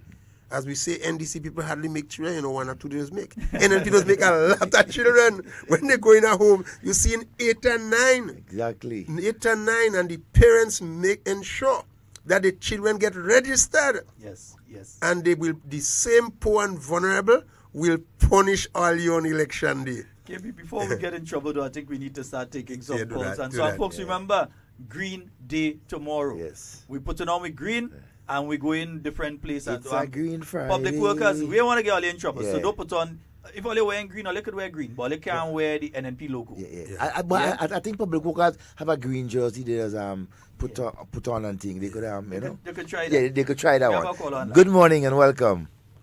Good morning. Hello. Hello. That first one lose the opportunity. 440-7377 and get them the overseas Devon. 347-329-3101. And we're going back to the local. Good morning and welcome. Hey, good morning. Good morning, my friend. How are you doing? Good. Toby, how are you doing? Not bad at all. All right. What concerns me a lot is audio I heard from you all yesterday, where Mr. Grenwell Boyce was saying that their intention is to fight a psychological warfare. Now, psychological warfare, I understand it to mean to deceive people. And I believe that right now the NDC is out to deceive and to mislead the suspecting population. You understand? And that is a dangerous trend. You understand? Like for instance, let's take the marriage of convenience in the Northwest constituency. That marriage is a marriage without love. A marriage of convenience is a marriage without love. You understand? Because those fellas, they don't like one another. And the people of Mountain, they doesn't like the fella. You understand? But for because they realize that they're sinking and sinking so deep. You understand? They have to form a marriage of convenience. I don't know what passed. I don't know what promised. You understand? Another thing that I'm very, very concerned about, although it is a plus for me because I understand what I understand going on with the two Roberts brothers. I believe those guys is the guys that would bring the death of the NDC. Because we have to understand that the NDC was formed in confusion. They exist in confusion, and somebody had to kill it. And I believe death is imminent with the Robert brothers. Have a good day, my brother. All right, thank my you. friend. That is his idea. And it's not just the Roberts brothers, there are others in the Roberts family involved too. It's a family affair. It's a family affair. Yeah, I could play something on that. They're going to play it for you. Yeah, I could play something on that. We could play something on that. Definitely play something We could play something on that. But hold on, But KB, I want to ask you, there have been some developments when it comes to St. Andrews Northwest, right, with Philip Alexander and our good friend Walker. What do you make of that? Well, I think Walker, that's just too late. Just too late. I think when he look at the figures, they had to go and beg Walker to see if they could, pull back some votes. You mean save embarrassment? Save him because to get back his deposit. Not even that. People felt he was going to lose his deposit. Yeah, and he still will. Yeah, because Aline Walker had lost a seat by over 300 and something votes. Now, the NNP, based on the count, they're going at 600 already, based on what you pick up on the ground. So you have to go to Walker and see if Walker could, help, pull something out of the bag. But that is a foregone conclusion. It's gone. It's gone. Let's go to the phone line. Good morning and welcome. Hey, good morning, Sheldon. Good morning, Evan. Good morning, Keith. Good morning, my friend. Sheldon, I want to say something. KB said something just now concerning the case with Grindberg and Grenada. Your NMP was in opposition. The NDC party was in government. And Grindberg filed a case against the government of Grenada. And you have Nazim, Minister of Finance, and the Prime Minister. They refuse to set up a defense to defend Grenada good name. Right? They refuse them. They say let Grindberg go ahead and win the case. So that Grenada people who had to pay that Grindberg win the case. But you have NMP, who was in opposition at the time, with Gregory Boy and Dr. Mitchell, file defense to defend Grenada in the case against Grindberg. Remember, the case was not against Gregory Boyd. It was not against Dr. Mitchell. It was not against the NNP. But it was Grindberg against the government of Grenada. And you had the NDC government at the time in office refused. And now you have, they say, they care about people. They love people. Put the people first. How you could be a Grenadian and a man trying to sue your country and you let him man sue your country to make the Grenadian people pay a set of money if you win the case. But I want to say, when you're looking at these two parties, in opposition, NMP is the party that care. In government, they continue with that. They continue caring about people. All right? They continue caring about people.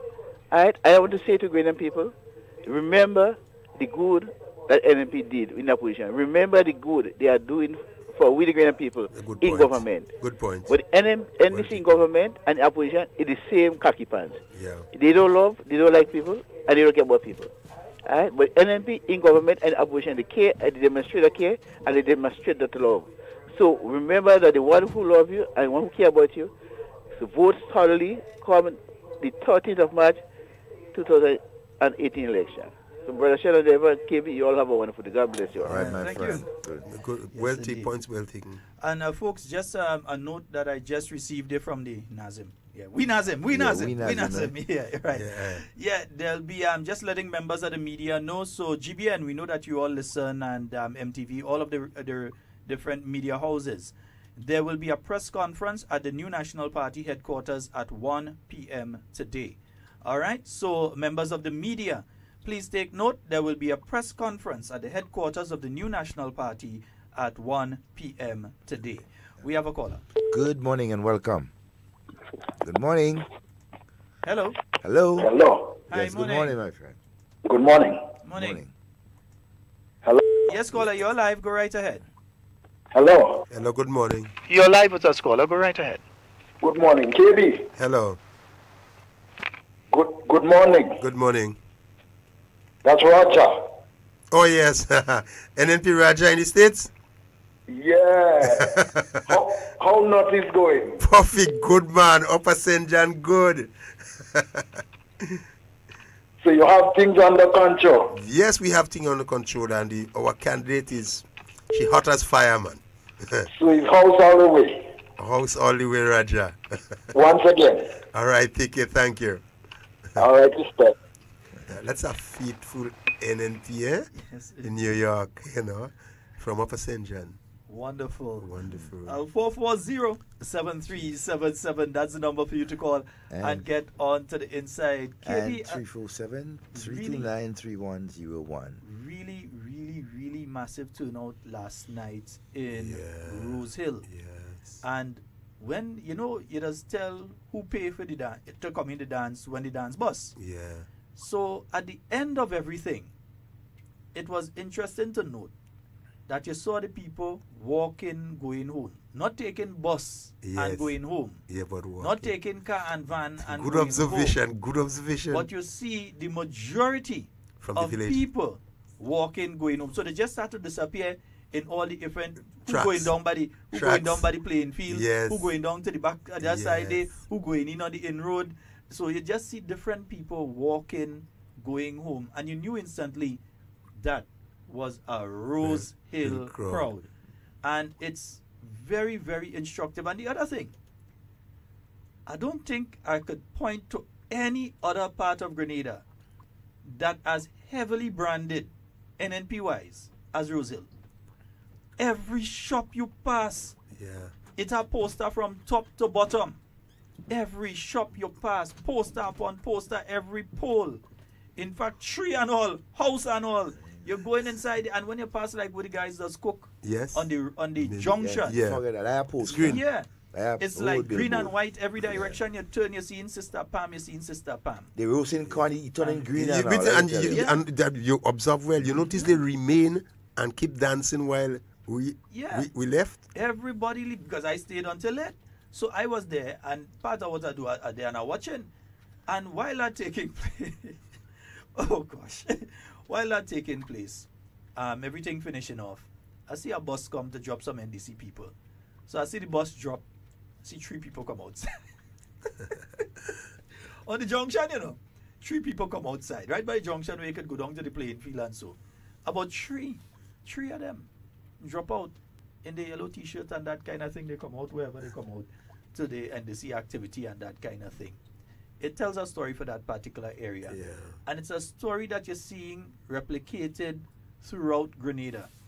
I was in Beaton 2 nights ago. And I lived in Beaton for many years, in St. David for many, many years. And I know Beaton people. I used to operate a business right there in Beaton. And when you saw the people that came out, it was interesting to note, there were some people that came out there that used to be supporters of the NDC. That election morning, NDC, they show and they vote. They didn't even bother to canvass them. They didn't even bother to pass by them. But these people are now fully in there. They voted NNP the last time. And they stay with the new National Party. And so see the love that they show when Dr. Mitchell arrived to speak. It was a rally in Beaton. Even last That's night. the biggest political meeting I ever seen in Beaton. Listen, last night I noticed that magnetic pull towards Dr. Mitchell when he came last night. People from all corners. When you see a big crowd rushing towards the stage, you could know the magnet reach. And you saw it. I heard the story on Montu last night again. And the thing is, when the meeting in Beaton finished, same thing again. You see, one bus was wrong and the bus leave, and then you see everybody start walking. So who going down in Lychet, who going down in La Femme, who walking up to go Laura, who going down towards Mango Hole, who going up the road. So you see everybody start to walk and go to different areas, who going on the rock and so on. And you realize that is a local group. It's not people that NNP bus into the area. That is people from the area. Montu and Grana's Valley. And you keep seeing that. Everywhere you go now, you keep seeing that. I saw it with Sister Emlyn in Mount Fan. Last week, you saw it.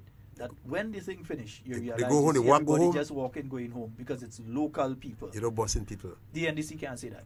No. They have to rent a crowd. When you see a set of vehicle, They have to rent a crowd. and then after they finish, you see everybody just jump in the vehicle and They go. have to rent a crowd. Yeah. They have to rent. I'll give you something I noticed last night in Roseville. I said I had to speak about it. I'll give you a story. I got the information that the hierarchy in the NDC, discourage the candidate going on into for the KM program. So I wrote on my Facebook, pressure, and congratulating them on taking that bold decision. Mr. Roberts respond to me, KB, I will be on KM program very soon. I would not behave like Dr. Mitchell and go in Happy Hill and hide. Up to now, he don't wait. Correct was on this morning. Well, glad, but he didn't go. He didn't go because they were staying away. They didn't have a choice. They have a choice. They That's the need comfort that zone. yeah. That's the comfort zone. And beating them too. Although the damage has already been done, it's the comfort zone. Too little, too late. Too little, too late. It's just more embarrassment. Let's go to the phone line. Good morning and welcome. Good morning. Hello. Hello, good morning. Morning. Good morning, my friend. Hello. Yes, hello, caller. good morning. You're live. Go right ahead, caller. Yes, good morning, Brother Scott, Brother KB, Brother Devon. Good morning, all. Morning. Morning. Yes, go right ahead. You're live. Okay, I'm just calling to say thank you to the persons who would have turned out last night in that massive meeting that we had in Montu. Brother Scott, we thank you for passing by and helping with the lineup of speakers. And we want to say to everybody, keep moving. All right, my brother. Where's the next meeting for South St. George? South St. George, well, it's a joint meeting between South and Southeast, and that will be on the cliff on Saturday afternoon. Okay, what time? Well, sorry, 6:30 p.m. Okay, great. All right, thank you very much, caller. You're welcome. All right. Right, the cliff. That would shows be a massive Brother meeting still is again. doing well in the South. Yes, he is. Another And massive meeting in the listen, South again. there have been some wonderful meetings taking place in the South. And another area that had a massive turnout, well, it was a joint meeting. I lived in Springs from the beginning. My heritage is Springs. My family's burial ground is in Springs. Yeah. My family home is in Springs. Everybody, my relatives, my brother lives in Springs. My sister lives in Springs. My nieces and nephews, some of them live in Springs. Uncle, everything. And this is the biggest political meeting I've ever seen in all my years. By Plainfield? In Springs. No, actually up by the supermarket. Okay. Right. And that was on Sunday. That's the biggest political meeting I've ever seen in Springs. I used to vote in Springs and all. And that is the biggest political meeting I've ever seen in Springs. And again, when that meeting finished, even though it was a joint meeting, so you had a bus from each of the areas and so, when it finished, I see my sister and everybody walking, going down the road. They're going down the road, they're going home. Because one side of the road in Springs, remember, is St. George Southeast. Yes. The other side of the road is St. George South. And just down the road, not in Springs, but just down the road, is town. So it's like 3 constituencies very close, so all of them were there. And then Brother Tobias come across and Dr. Mitchell, people come across. And it was the biggest political meeting I've ever seen in Springs. And that says something. I'm seeing the new National Party pulling out a lot of people in the areas when they go around. And you see the NDC struggling to get a baker's dozen. How much is a baker's dozen? I don't know if it's a baker's dozen. You tell me. 8. Performance responsible for that. Performance responsible for the people coming out. Yeah. But you see, strange though. But before we go further on that, just reminding the media that there is that press conference at 1 p.m. We'll be broadcasting via Hard Talk. I just wondering now, what's the breaking news that NNP suddenly calls a press conference at 1 p.m.? That has piqued my interest. Yeah, I even want lunch again. Now, our lunch. Our lunch. You know, no saltfish. Our lunch. But it has piqued my interest. It must be something very important. Must be something good. So the media, my media colleagues, my good friends in the media. You at. Yeah, so who here tell others? Yeah. What they say? Sakitan Palilot. Right, yeah. Who here tell others, right? Nice, good. But yeah, KB, so we're seeing that momentum. You're seeing that momentum. And then you see the NDC trying to make it seem as though they have momentum. The NNP, 2008, yeah, we lost in 2008, but we went to full playing field and utilized the whole playing field and full the whole playing field. Then you have the NDC going there now and speaking about, youth and sports and all this sort of thing. When they never did anything, listen, let me tell the people at St. Patrick something quickly before they go off, because we know 91.9 has to go off very soon. Sports? Are they off? They should be off by now, but just some of the others will tell them. And those who are listening on 97.5, 89.5. One of the very first meetings that Emlyn Pierre and Sheldon Scott had on coming into the Ministry of Youth in March of 2013 was with Chenny Joseph and the leadership of the GFA. They had received funding, a couple $1 million, for the development of a facility, putting lights, fixed bleachers, and other developmental aspects of a playing field in Grenada. Chenny Joseph was adamant that it must be done in St. Patrick. He said it must be done in St. Patrick, St. George at the stadium. Other areas, we'll get to them with another project, but he was adamant that it should be done in St. Patrick and it should be done at the Fawn playing field. With that said, he had to fight tooth and nail. The GFA had to fight tooth and nail with the NDC administration because certain people in the administration at the time wanted the project down in St. George's. They find that project should not have taken place there. So those lights, which are some of the highest quality lights that you have, right? For any playing facility around Grenada, those are some of the highest quality lights. The only one that beats them is the Athletic Stadium. They wanted that project to come down in town too. They didn't want it for country people. They find that project to develop there was too good for country people. And it was Emlyn Pierre, together with the leadership of the GFA at the time, that made sure that that project was brought to St. Patrick and done properly. Other than that, the funding will, in fact, they want to bring losing the funding. That is why we had the meeting. I'm talking when we say we had the meeting earlier. Still have the photo. The meeting was like either the second day or when we were in office, you know. Oh. The second day we sat down in the office. In comes Chenny with his team, the first association to come and meet us. And that was because the funding was about to be lost. And if that funding had been lost, we all remember what happened when it came to the football project that was supposed to take place up in St. Andrew. St. Andrews, yes. And it still had the little piece of thing there that was supposed. So you see what happens when you don't do it properly and you lose the funding. Yeah. So this one was done. And also there's the opportunity now to further develop that facility. McDonald College having sports NDC today. should shame. They'll have it on the light. All of them should put their head in paper bag to go in for, to come and say anything about the new National Party and sports. Or anything about the new National Party and development. Because they did not even want the lights that were being used there to be there. They wanted it down in tongue. So I'm just saying it so that, and I'll say it again so that St. Patrick people know exactly what the NDC didn't want for them. Now you're having twilight relays. Yeah, but and so on. And McDonald College Sports is today, they'll have it on the light. Exactly. But I've been always saying that, you know, when NDC was in office, man, the country reverse. Retrogress. I mean, they just couldn't help it. They reverse. I mean, it take the NNP government, right, led by Dr. Mitchell, to just put that gear, that vehicle back in number 1, second, and keep moving. That's a fundamental problem I have with them, you know. Everything that benefits the average poor working class people of Grenada, they crash it.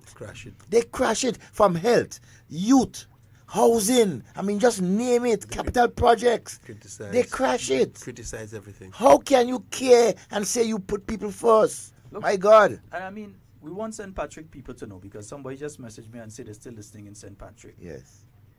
The Breakwater project, Kenny Lal Singh had to take tire and cement to try and save his business place. And not just other here alone. people with the buildings along that little area had to take tire and cement. You know, if that project had not been done, right now, the sea would have gone with the building and the road down there. And the same people who making noise would I be the ones to say, look, NNP stay there and let the place go? Sotes was a kind of forgotten tongue. Yeah. Under the NDC? Under the NDC? Good morning and welcome. Good morning. Hello? Hello? Hello? Yes, good morning. Hello, could you hear me? Yes, we can. Yes, we're hearing you. Go ahead. I'm hearing you very faint. I can't hear that. But you go ahead. Very faintly. But you go ahead. Hello? You go ahead. We're hearing you loud and clear. You hear me? Okay. I just want to find out something. I know Grenada election is on the 13th, right? All doesn't have a poll like on a daily basis. A daily poll? Like CNN? Election, like coming for the election. All doesn't have a poll on like a daily basis. No, we don't. No, not in Grenada, no. Hello? No. The answer is no. The answer is no. Political party do their own internal polling. Yeah, because I was listening to your program a couple of days ago, and they say coming up to the poll, you can have a drink, you can wear the green or the yellow. Okay, caller. I mean, I think you're mixing things up. Yeah, you're mixing things up. If you're talking about, I can't hear what you're saying. Okay, well you'll have to listen on the radio. Now, I think you're mixing things up. On election day, a polling day. When we say a poll, as in a polling day, an election day, which is the 9th, when the police go to vote next week Friday, and then the following Tuesday, which is the 13th. Alcoholic beverages cannot be sold, offered, or given away, and so on election days. It's a dry day. So from 6, in fact, they start from 12 midnight. 12 midnight. You cannot serve, all campaigning ceases, and you cannot serve any beverages and so on. And that continues until they close, I think it's 5 or 6. It continues until 5 when the polls close. Yeah? If you're asking about polling, as in the art of checking your numbers and so polling, that is a different something. No, there is no daily polling taking place in Grenada. Well, not that I know of. Maybe some organization is doing it, but not the NNP. So there's no daily polling taking place. Yeah, that doesn't generally happen. In our system, if you're talking millions of people like the United States, that might be necessary. Yeah, where you track it every day. In places like Grenada, it may not be that necessary to have millions polling every day. Good morning and welcome. Hello. Good morning. Good morning. I'm barely hearing you over the phone, but you go ahead, caller. All right, I'm barely hearing you, but I'll go ahead. Yeah. I just want to make an observation. Hello? Yes, Hello, you're there. Go ahead. Yeah. Hello? You're there, caller. Go ahead. I'm barely hearing you. Am I live? Yes, you're live. You're live. Go ahead. Okay, I'm sort of hearing very low, but that's okay. I'll go ahead and make my point. It amazes me sometimes, the statement that I read on Facebook during this political campaign period by the National Democratic Congress. I read a post underneath the NDC candidate for St. Andrews Northwest page stating that the Tam CC branch at Maribo is closed down. But to my great surprise, I did some investigation and I found out that just a few months ago, the facility was renovated by CDB and BNTF. And I also found out that there are 90 Imani trainees attached to there who are doing their CVQ. 13 of them are doing their CVQ in general agriculture. Also, there are 4 students there who are doing their associate degree also in general agriculture. So I want to find out when and how is this place closed down. It amazes me the length that some people would go in order to discredit our nation.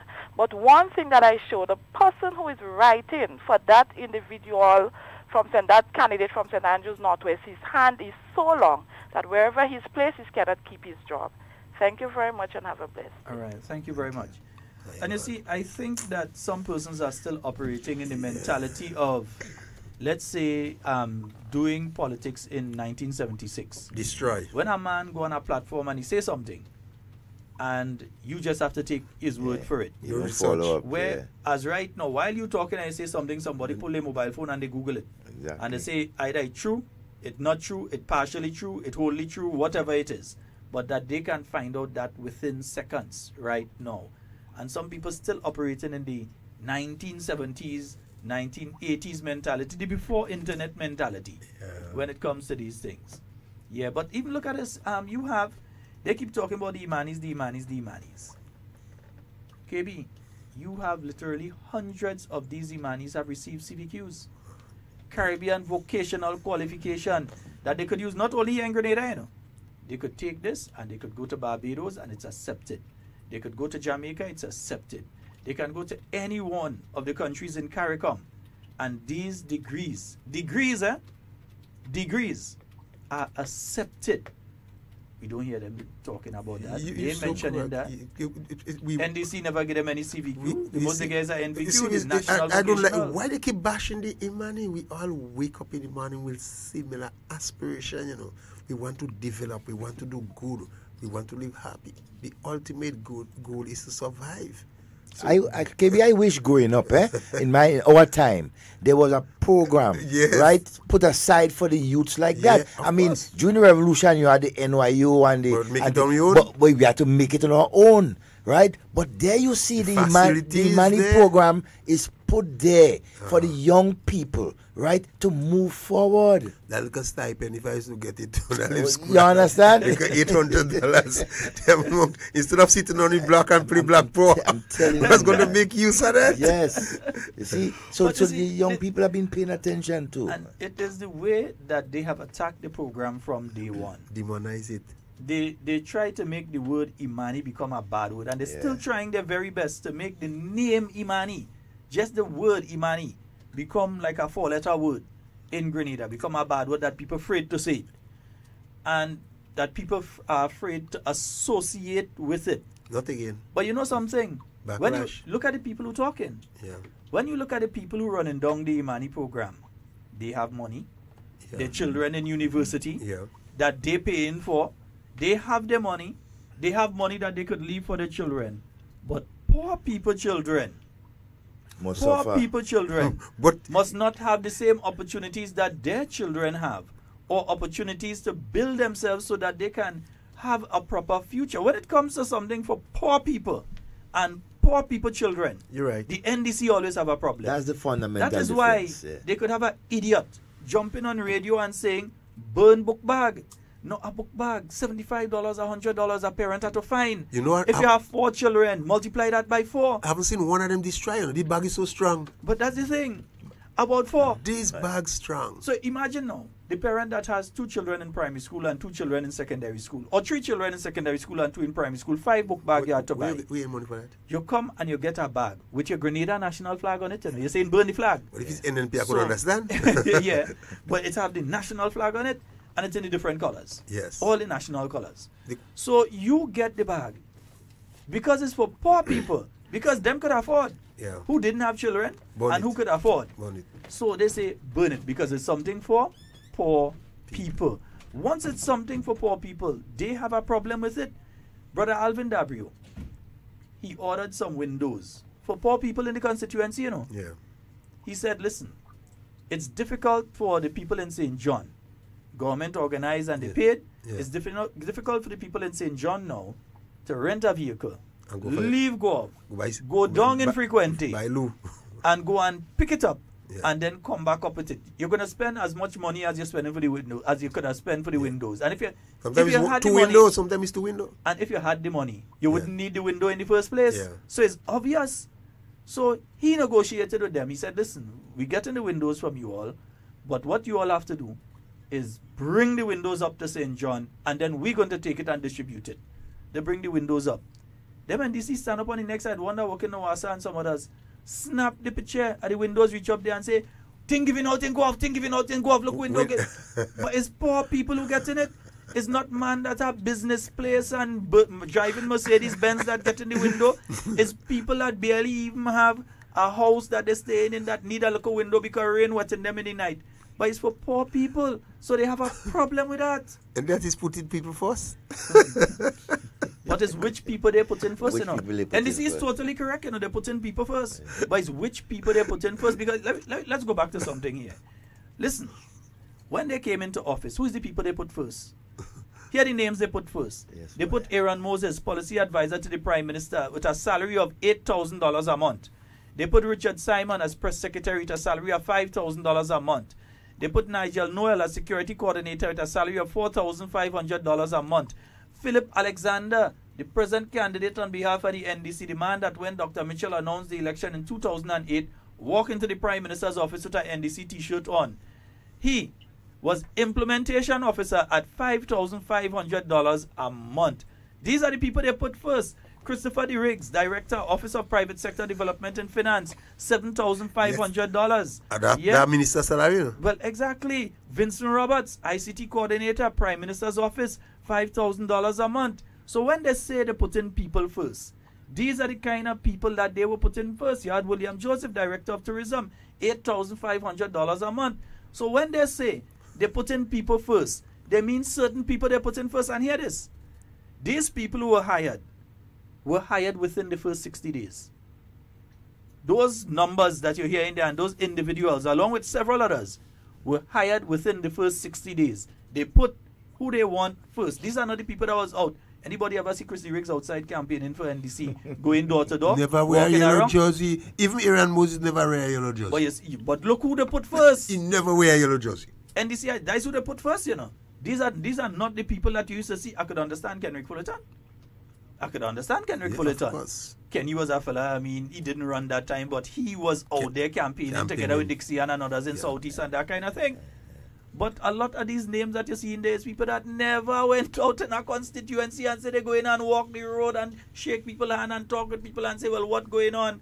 But when they say they put in people first, they leave out the part there. Put in their people first. Correct. And when their people don't count you, the rank and file of the NDC. No. Their people is the upper echelon that they're going to take and they're going to shove in positions. They are not needed. All they want to talk about salary, we could have a long discussion on that one. Because there's also a list that carries the name of a gentleman by the name of Seeley, who happened to be the brother-in-law. The Bajan? Exactly. The brother-in-law What of Mr. Burke. What salary are you getting? That man was getting, I think it's around 4,000 US a month, somewhere around there. I have to double check that one to be absolutely sure. Plus, when 10. Other people were being hounded for tax, this man had concession.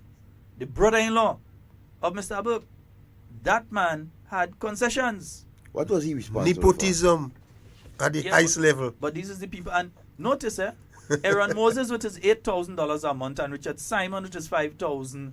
And Nigel Noel with his $4,500, Philip Alexander with the $5,500. They also had things like concessions on vehicle. Yeah. Additional to that, this wasn't their full salary, you know. On top of that, they had things like travel allowance. They had telephone allowance. They had gratuity, which means that at the end of their time in service, when the NNP took over, you had to pay these guys a percentage of the total aggregate salary. So you had to pay them a gratuity. Inducement. 12.5%? Right. Then you had to pay them inducement, which is outside of this. You had to pay some of them an inducement, which is an additional $2,000, $3,000 to leave the job that you was in before to come and take up that particular one, plus entertainment money. $400, $500 for them like to say, well, it puts some of them over $10,000 a month. But they like to go and talk about who working for how much money and all kind of things. Needy, greedy. Yeah. And people getting that fortnight work, you know. And then they look at somebody now who get the look of 400 and that might be able to help to pay the electricity bill. Imani? That might stop them from cutting off the water. And then Claudette and others in the NDC look at them and say you're needy and you're greedy. How do you quantify and qualify a person being needy? You're living in the house? You know where the bank account stand? You know if every day is bread and more bread they're eating? No, without even butter, they just eat some bread, they drink some water, they ain't even sugar to sugar it. They don't know. You don't know if a person is greedy, they might have a big house. And they brokes. What about these poor people? What about poor people these people don't like? It's because who they support, they just don't like poor people. I think generally they have a dislike for the poor people. I'll tell you why. To govern, right, they have to keep persons in a particular box, right? Unlike Dr. Mitchell. Dr. Mitchell was able over the last 30 years to empower people, right? To make them leave from where they at and rise. Unlike these guys in the NDC, they basically, want to just keep people down. I mean, that's just a we have a bottom call line. online. Good morning and welcome. Good morning. Hello, caller. Good morning. Hello. Good morning. And there's some static on that line, so it seems to be giving some problems today. So we'll have to sort that out after as well. Folks, remember at 1 o'clock we'll be broadcasting that live press conference from the new National Party headquarters. I don't know how many other stations would be able to join us. I could assure you most likely it'll be on 89.5. Karakou should be joining us for that as well. So remember at 1 p.m. we'll be having a live press conference from the new National Party headquarters. All right. It's a Green Friday tomorrow, please the Lord. Pass by your constituency office and get your T-shirt. And if they tell you to do a T-shirt, let me know, because no them can't tell you. When we launching the manifesto? Gibbons. Tomorrow. Manifesto is being launched from 9 tomorrow. Yes. But it's not an open event, so it's no set up buses and all this sort of thing going down. It's more like you do a press conference and a presentation sort of thing. So it's not going to be a situation where you see a set of buses coming from here and buses coming from there. No. Buses all over. It's going to be a multimedia thing, and you're going to have it out on all of the various networks and so. Wear your green jersey. But wear your green band, your hat. You're supporting fully. So your if shoes. you're putting on the hat, the green band, the glasses and all, if you have everything. the shoes. We're dressing green tomorrow. Yeah. We're going totally green tomorrow. All right, nice, beautiful. And to those women, the green contact lens. And so, glitter. What's about green hat? We got some too? We have hats. We have hats. I will set you up before you go. Yes, I need two green I'll hats. set you up. Let me tell you, I listened to Philip Alexander in Granville the other day. He said when they get in office, they cutting the roadwork by half. I say half. Poor people again. I listen to Felix says and I tell you when we get in office, we cutting the roadwork by half. So what are they doing in the and next we half? selling the next half, we paying the farmers, people with the lands and so on, we're giving them the money to pay the workers. That they will be paying half and ask the farmers to pay the next half. But they're cutting the road work by half. I don't know if you want to punish all poor people. Wow. I listen and hear But the man say this thing. Imani is poor people children. It's poor people children. Poor and middle class people children are the ones who are in the Imani. The road workers. The road workers is some of the most people who need the help. They need the help. You think these people go and work below Coco? Go up in the mountain and walk? But I keep hearing them talking about the farm labor support program. I know one of these days we're going to have a proper discussion about the farm labor support program. And we're going to talk about things like the farmers that used to submit invoices for 4 and 5 workers when they had 2. And then they see, and we could talk about that. Tell us why you stop it. Yeah, tell us why the farm labor support program was in the situation it was in. Yeah, we used to do the farm labor support program. Yeah. What about the situations where a farmer would sometimes hire 2 fellas? So he bring 2 guys. And after he bring the 2 guys over to do whatever it is. Bill for 4, he 5, bill for 4. 6. He bill for 5. Yeah. And so he and his wife. You understand? And they getting the money. Yeah? So if you wanna have that discussion about farm labor support program and that kind of thing, yeah, nobody is saying that it's wrong to help farmers, but you have to look at the things in context. Now, let's look at the entire thing in context. No, we're not going until 1 o'clock early. We can't do that because we had to stop at a point in time so we could help set up on the other side. Yep. And Devon had to go, KB had to go. Yeah. But outside of that, if you really want to help farmers, you would support the government of Grenada in trying to liberalize the electricity sector. Of course. Mott Green dead. Mott Green died. You know he died? Electric shock. Yeah. Because he was trying to put up a solar system in the place. So, because remember, Mott was this guy that totally believed in being environmentally friendly. Yes. The ship, to get a ship to send chocolate overseas, he got a ship that they using no fuel and thing is wind. Yes. A sailboat that they get to send anything because he so believed he was leading by example when it came to that chocolate and so. And God bless his soul. But I remember doing a program and we were speaking about getting the price of electricity down and how that is going to assist manufacturers who are going to be using the products of the farmers. Yeah? But jumping around, you want to support WRB. Nobody has a problem with Grenlec, you know. WRB. You want to support WRB in keeping a stranglehold on Grenadians and keeping a situation where our economy cannot have a serious manufacturing sector because of the price of electricity. Too high. Too high. So when somebody, we could make tomato ketchup here. We could make ketchup here. We could make hot pepper here. We did that already. We could do all these tomato things ketchup here already. Yeah. But when you check the price of production, and we're not talking about the price of the produce because the farmer is reasonable. We're not talking about things like nice water. We have that. Yeah, we have an educated and vibrant workforce. We have a lot of young people, middle-aged people, and even elderly people who could put on the labels and them kind of thing. We have that. Educated. Yeah. The problem is the price of electricity so high. So sometimes somebody wants to set up in Grenada, you know. But when they come here and they say, okay, you have the young people, you have this, you have that. But that price of electricity, that is 3 times what the price is in the next country. Because when they go in Trinidad, they pay next to nothing. So when they produce it, you could ship it from Trinidad back to Grenada and it's still cheaper than something made in Grenada. I want to ask you a question, Sheldon. Let's suppose it was Gary government in power, the revolution in power. Do you think Grenlec could have challenged this government and put in these things on radio and TV, challenging the government, opposing the government, disrespecting the government? Never happened. All of them who making noise, they ask them, if it was Uncle Gary in power, if Grenlec could have disrespect the country like that. Ask them, if the revolution was in power, if Grenlec would have disrespect this country like that. Say what you want about Bernard Cordy, they take it over already. And they gave him $1. Bernard Cordy would have taken over and give him $1 and tell them bye-bye. They owe the country so much. You know, I as a Philippine to listen to those ads on the TV, you know, with them and challenging the authority of this government, you know. I say, that never happened. No, which part of the world is this thing happening? These guys put the country under parliamentary curfew for the last 6 months of the reign, right?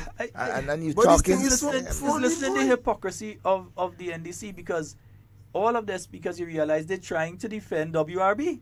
They're trying to defend WRB. All of them. Why? We asking a question. Why?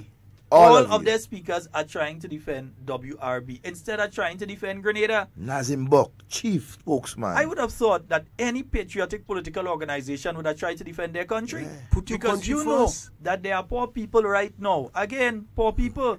You know there are poor people right now in the rural communities that when they check the price of the electricity, and so sometimes they can't pay, sometimes 2 and 3 months they have to stay without the electricity. People with children that studying and the electricity getting cut off. But instead of trying to address that situation and saying, yes, government, we support you. Any other country on earth, everybody would have supported because they know it's good for the country. But the NDC, they find no.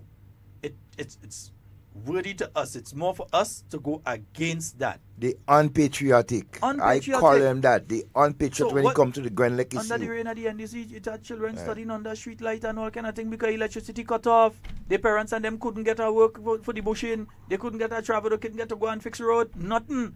They couldn't get it. NDC didn't care. They didn't care. But I said something and Devon said it. And we've been saying this for the past 6 months. We've been saying the day Dr. the Right Honorable Keith Mitchell announces the election date, as soon as that happens between that and election, Grenlec will take legal action. So said, so done. We don't have goat mouth, but we understand the tactics. Facts. We don't have goat mouth, and others says goat mouth. We ain't have goat mouth. We ain't goat mouth. But they shouldn't be allowed. We are Grenadian mouth. They can't set the agenda for us. No, it must never happen. They can't set the agenda. Grenlec, you cannot set the agenda for the Grenadian public. If you want to set it for NDC organization, fine. But don't set the agenda not for the Grenadian people. So which one are all you out there right now listening to this program? Whether you support an NP or NDC, find that all you're paying too little bit for electricity. All you find all you're paying too little bit? I don't think it have a person out there that find they pay too little bit for electricity. Want it lower. definitely has to be the wrong average with that. Grenadian on the end of the month have to pay anywhere between $150 and $250 for electricity. It's not a little embarrassment when they take off your current. And you have to run. But what just happened to me, the best of us, it's happening to all of us. It happened to me before. When you least expect, going like to me. right on your door. Because sometimes, if you're not the kind of person that every month you're into the habits are just get your bills, put all of them together and pay them. Sometimes you may say, okay, every 2 months you go and you do every 2 months. And during the 2 month period, sometimes is when they decide, they say, bam, they cut you. But Sheldon, you time sometimes you can't even pay the bill. You can't even watch it. So at 3 something, you're like, Lord I of haven't mercy. seen a bill for a while. So the other day I decided I'm going to send and pay. So I send and pay. So I sent and paid. They didn't tell the person who went and pay anything. And then about a few hours later, after the office closed, I get a call. They say, listen, you have to come and pay X amount and then we come in and disconnect you. And I said, but it was just inside the pin wallet. Didn't tell them one time, or I just sent the money one time and paid. That is the sort of thing that has been happening to a lot of people. Again, it's affecting poor people. Poor people it's the poor people that had to use the health centers and had to get the medication at the hospital and so, but they find them needy and greedy. They find these people and them supposed to find the thing on their own. Go and use bush medicine. When will this bashing done? When will they stop bash the poor and the vulnerable? When the NDCites out there make the proper decision 12 days from now and ensure that the new National Party has a resounding victory, and then they can rid themselves of the present parasitic leadership that they have attached to what used to be the NDC. I'm careful with my words. They need to reform. I'm careful with my words. They need to reform. Yeah. And Grenadians, we got to be very careful with the type of psychological warfare that is unleashed on the Grenadian people, trying to confuse their thoughts and their minds, right, as to what is going on in our country. We must never allow that. Yes. Sheldon, before so we tomorrow we wearing green. Green Day tomorrow, hard top style. Before we leave, what would you say to those people who've been victimized by the NDC people? Like Miss Annes, who went to the NNP rally with her green, and they asked her now to move. She have to move the house. And Marisho, who was selling the corn bicycle and was kicked out because of the green ban in her hand. And the young fella who went and beat drum in Grenada, Tivoli drummers, and told that, look, he can't come here with that green ban. What do you say to these people? I said to these people that they have a constitutional right to support whichever political organization they want to support. It is not a right that was given to you by some political organization. It's a right that you were born with. It cannot be removed from you. So if you want to support the NDC, you want to support the NNP, you have that right. And nobody, but nobody, must be allowed to take that right away from you. Don't get into the confrontation, because we realize a lot of them, they want the confrontation. What probably they would have liked to see is the guy who's selling the corn, get into a physical thing, and throw it at the man, or pelt the corn and fight and all kind of thing, and then they could take out the camera and with the green band on the hand. Look how them NNPI behaving. The man just simply tell him to shift aside, and look how them NNPI behave. They cussing the man for your own thing. Or that the lady now would have come and make a big confusion and cuss out the person and say, well, look, that piece of land, and cuss them out. But she pay her rent, you know. And come and tape her and come and say, look, she getting on and all kind of thing. Look how these NNP people does get on. That's what they want. That is what they want. And we ought not give it to them. That's why I say we have to continue to take that Martin Luther King posture. And the Gandhi posture to a lot of what they are attempting to do. They want to frustrate people and they want to bully people. And that's the word that keeps coming up anytime I speak about these things. They want to bully you. You say you're supporting the new National Party, or you're dotish. You could be a professor at university with more degrees than a thermometer, lecturing to other people to give them degrees. And the NDC still calling you stupid simply because you support the new National Party. You could be one of the best intellectuals worldwide, and because you support in the NNP, NDC consider you to be stupid. And it's because they consider you to be stupid that they're running the kind of campaign they're running. That is why. There is a political price to pay for that election day. Outside of Nazim Burke, have you seen any other candidate at the NDC being pushed and promoted? No. It tells a story. No. According to Sister Ingrid Rush, it tells a story. She said they better be careful who they're pushing out. Yeah. It tells a story. Yes, indeed. And I realized Sister Delma had a meeting right in using she property, Sister Ingrid Rush property and thing. Delma, it was easy, you know. I'm watching you. And but, you know, she pulling all Miss Waldron and them, you know, Yeah, she's man. smart. Like a woman, all Miss Waldron and so on. Sister never give Delma up. pulling everybody. She never say gives up, inclusion.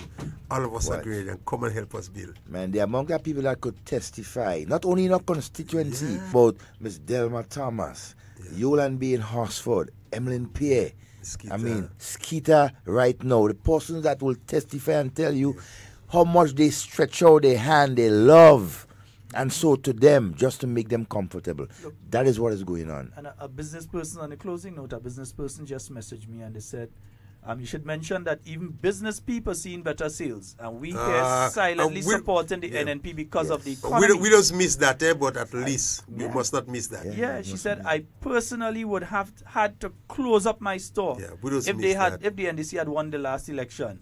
I have records to show how the economy improved under the NNP. That is so important. I just miss that way. Thanks very much for reminding us, because I miss this too. And it's something we must, keep.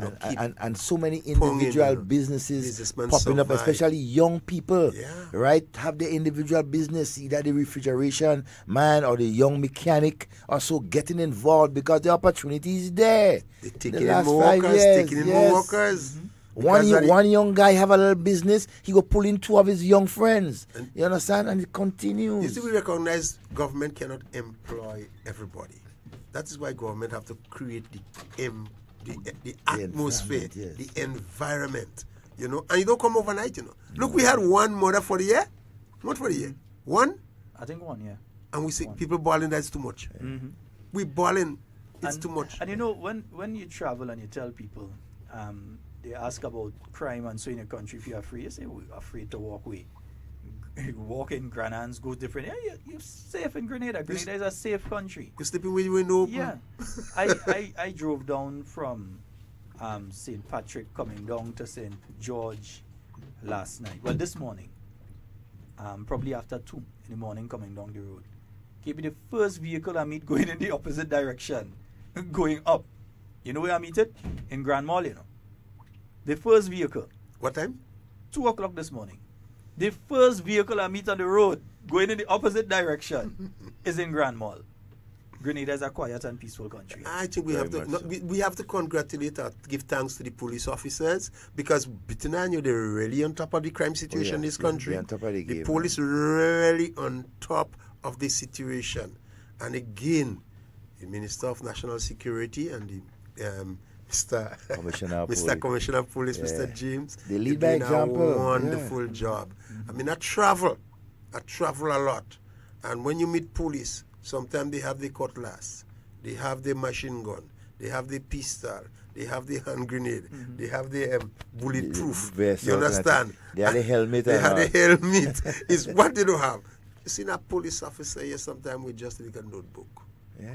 Not even a piece of wood in the hand. Yeah. And he will confront the worst of situations, of course, to bring peace, to defend us. and everything like that. We must they protect and serve. Give them praise and respect. I spoke to a senior police officer, and they were making a statement. They said, listen, when they travel, like police have conferences and so on, sometimes superintendents, inspectors, sergeants go out to these courses. And they say whenever they go out to the course, and they're discussing the crime rate for the country and so. And not just the crime rate, but the ability to solve the crime. And they're telling them, well, in Grenada, when you have murders and things, we have a 90-something% solve rate. Because that's actually the rate here. Yeah. It's 90-something% of the time. Well, in 98 or 99% of the time, you might have a 1 every now and again. You don't know who done it. But generally, 2 fellas end up in a fight and somebody might hit somebody, or somebody do something and they try and hide it and you find out and that kind of thing. But when it comes to Grenada, the Royal Grenada Police Force is exceptional at the line of questioning, finding out to do something. And so I've been reading bits and pieces, some of the reports from the court cases, and so they're online. You could read them, some of the different court cases. and to see the scientific nature that Royal Grenada Police Force has approached these things. Yeah. They are well respected. If we Grenadians don't respect them, I could tell you every other police force respect them. Yeah, every other police force. Carnival in Trinidad, you see them walking with an MP5, you see them with grenade, you see them with gun on this side, you see them with all kind of thing. But when it comes to Grenada, you ain't even see the police. but then knowing that we have, and the police have the support, and the police have the support because of they the public. PR, they have a good relationship with the public, and every Grenadian is a police. Yes, indeed. Every Folks, Grenadian is a police. We've got to wrap. We have to wrap at this time because we have to go and prepare for that meeting. All right, so just a reminder, the meetings for today, St. Andrew Northwest, they're in SAB. St. Andrew Southeast and St. Andrew Southwest, that joint meeting between Sister Emlyn Pear and Sister Yolande Bain Hosford, that's in Subies near to Walker Shop. Carriacou, Sister Kindra Mathurin Stewart, she's in Mount Pleasant. Mount Pleasant people, me love you. All right, St. David, they are in Mount Tranquil tonight. That's from 6 p.m. Honorable Oliver Joseph. St. George Northwest, the doc himself, he's in Happy Hill in front of Colin Sandy's shop. St. George Southeast, they are in Mount Airy tonight. Yeah, they are in Mount Airy tonight from 6 p.m. Town of St. George, H.A. Blaze Street by Marshall's shop, and St. Mark, they are in River Sally. Remember, tomorrow morning, we're going to start broadcast early from about 9 because we will be broadcasting the manifesto launch of the new National Party and then going into hard talk. And at 1 p.m., in approximately 45 minutes from now, we will be having a press conference live from the headquarters of the new National Party. KB, any parting words? Yeah, what is the launch? What time is the launch down there? 9. Yeah, 9. Okay, asking everybody, put the logistic in place. Tune in. Tune up, fine tune. Bring out your supporters. Don't be complacent. Hey, when he said bring out your supporters, he mean to the activity tomorrow, because no. Election day. Yeah, election day. Yeah. Election day. But you have to come back here before election? Yeah, I will come back. And what you say, it will be a Green Army March 13. A Green Day, March 13. March 13th. Well, March 14th. Well, March the night, 14th. the night March of March 14th. 13th, well, it will be a green night. You covering the election March 13th? What will you do? I'm not sure we are allowed to broadcast. We cannot broadcast during the day. Definitely next week Friday we're off, and next week the day itself. The night they will be broadcast by GBN and so on. They have special broadcasts. Okay. So you may just tune into that. Tap into the network into that. Yeah.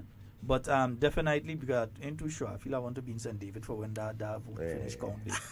That's a nice place to be, understand? But yeah, when Brother Oliver rested on them this time. I want to be wrong. But yeah, we'll give some more information of exactly what we'll be doing. I think we had to discuss a little bit more, so we'll give some more information on that. So folks, that's all the time we have for today.